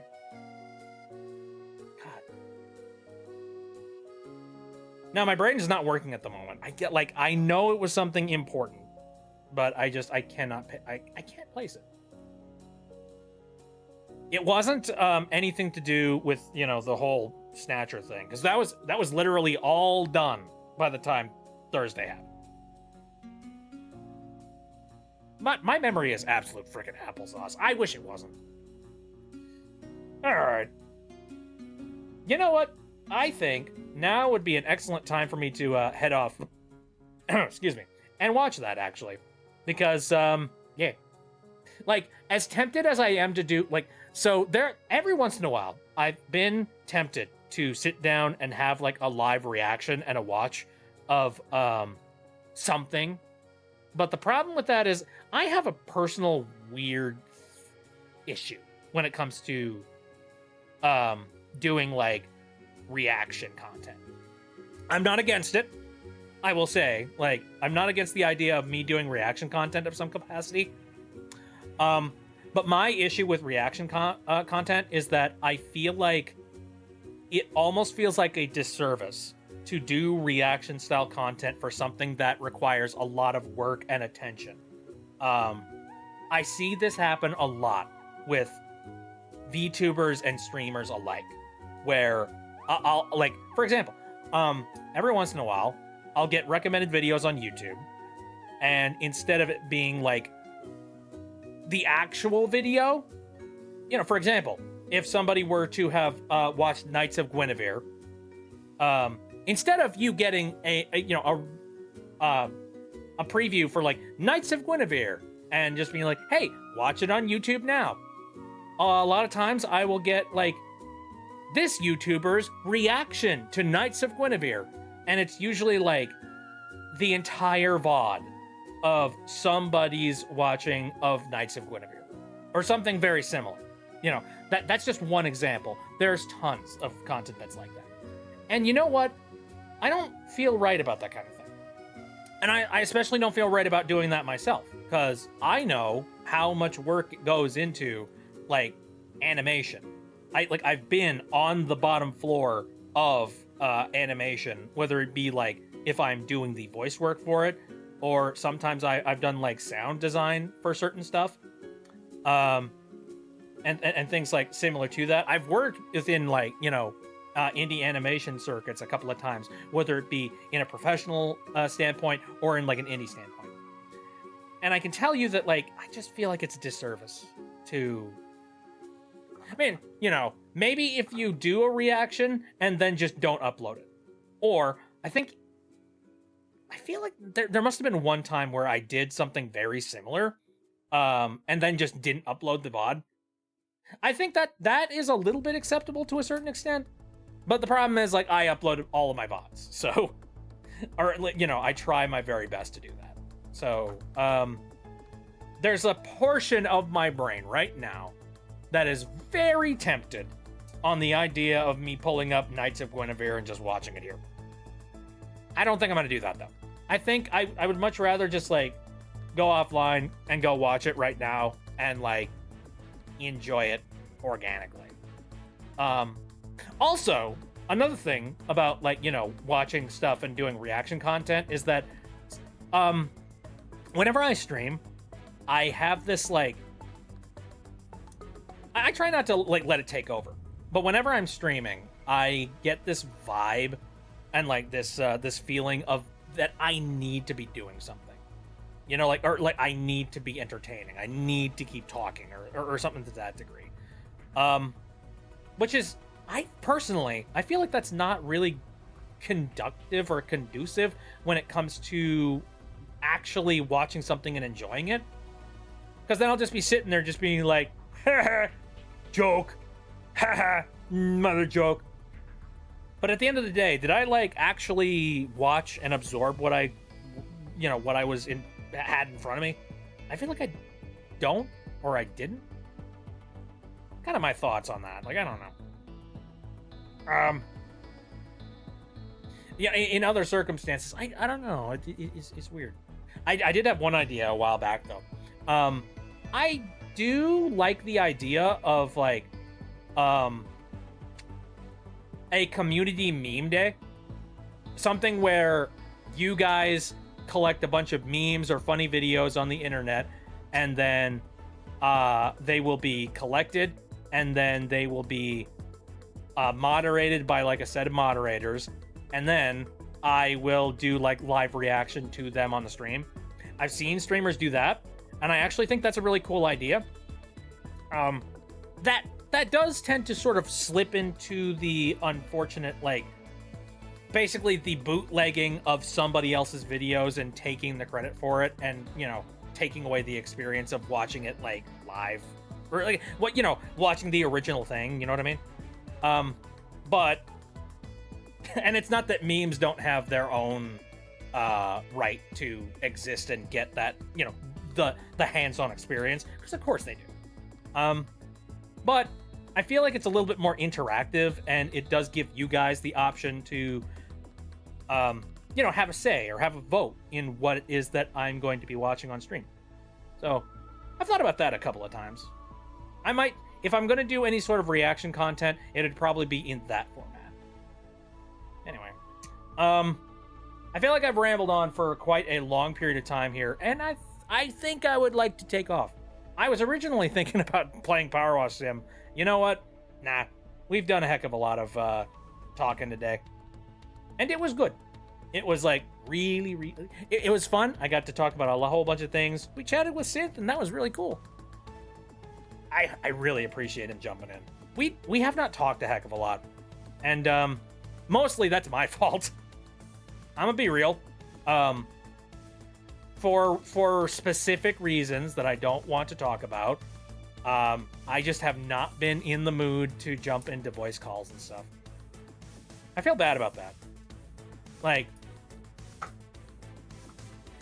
it's one of those things where it's just like I see some voice calls going on, and I'll just not be in the mood. I'll just be like, no. I'd much rather just like relax and turn my brain off and absorb like a YouTube video or something like that.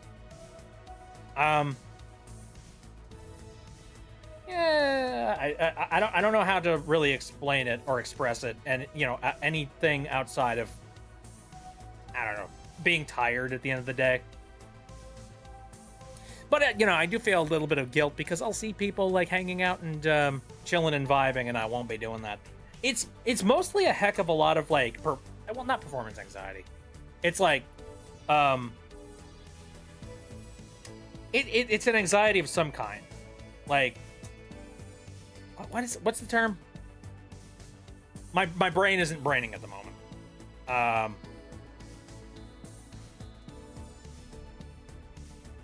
Help me, brain, help. So I think it's social anxiety. There we go. All right, it took me a while, but my brain got there. Social anxiety. I have a lot of that, a crap ton. Especially when you get like more than 2 or 3 people in a chat at one time. Like when there is like an entire like 5 people in a call, I'll see that and I'll go, and I'll be scared. He's like, oh God, I don't want to impede! Son of a bitch! There's like, I don't want to step in the middle of like a conversation that people are having. Ah, fuck! I don't know, I need to get over that, honestly. Like, I need to like try and get into more voice calls. And like, you know, get more into having conversations with people. I don't know. One step at a time, folks, one step at a time. Anyway, enough about me chatting about random crap. I think we're going to take off here. And I think after I'm done with the stream, I will pull up Knights of Guinevere and I'm going to watch it because it is due time. I have put it off for way too long and everybody and their dog has already talked about it and I need to go and dive onto that thing. I mean, heck, like, I really enjoy a lot of the writing and a lot of the characterization of the Owl House, and I feel like Knights of Guinevere is going to be right up there. The only difference is that it's going to have more derelict kind of themes. And hey, that's not bad. Anyway, yeah, that's the plan. I'm gonna take off here. Let's talk about what we're going to be doing for the next couple of streams. Next stream that I'm going to be doing is on Wednesday, and for that stream, I'm going to be playing some Slime Rancher 2, which Slime Rancher 2 has been in early access for a really long time. 1.0 is finally coming out very soon. I think it's in like a day or two. And then, yeah, I guess like on Wednesday, I will be diving on into checking out 1.0. I've been actively waiting for 1.0 to finally come out. Because I you know, an early access game is like, it's fun, but sometimes it can feel a little bit empty. I wanted to wait until I could play the full experience of Slime Rancher.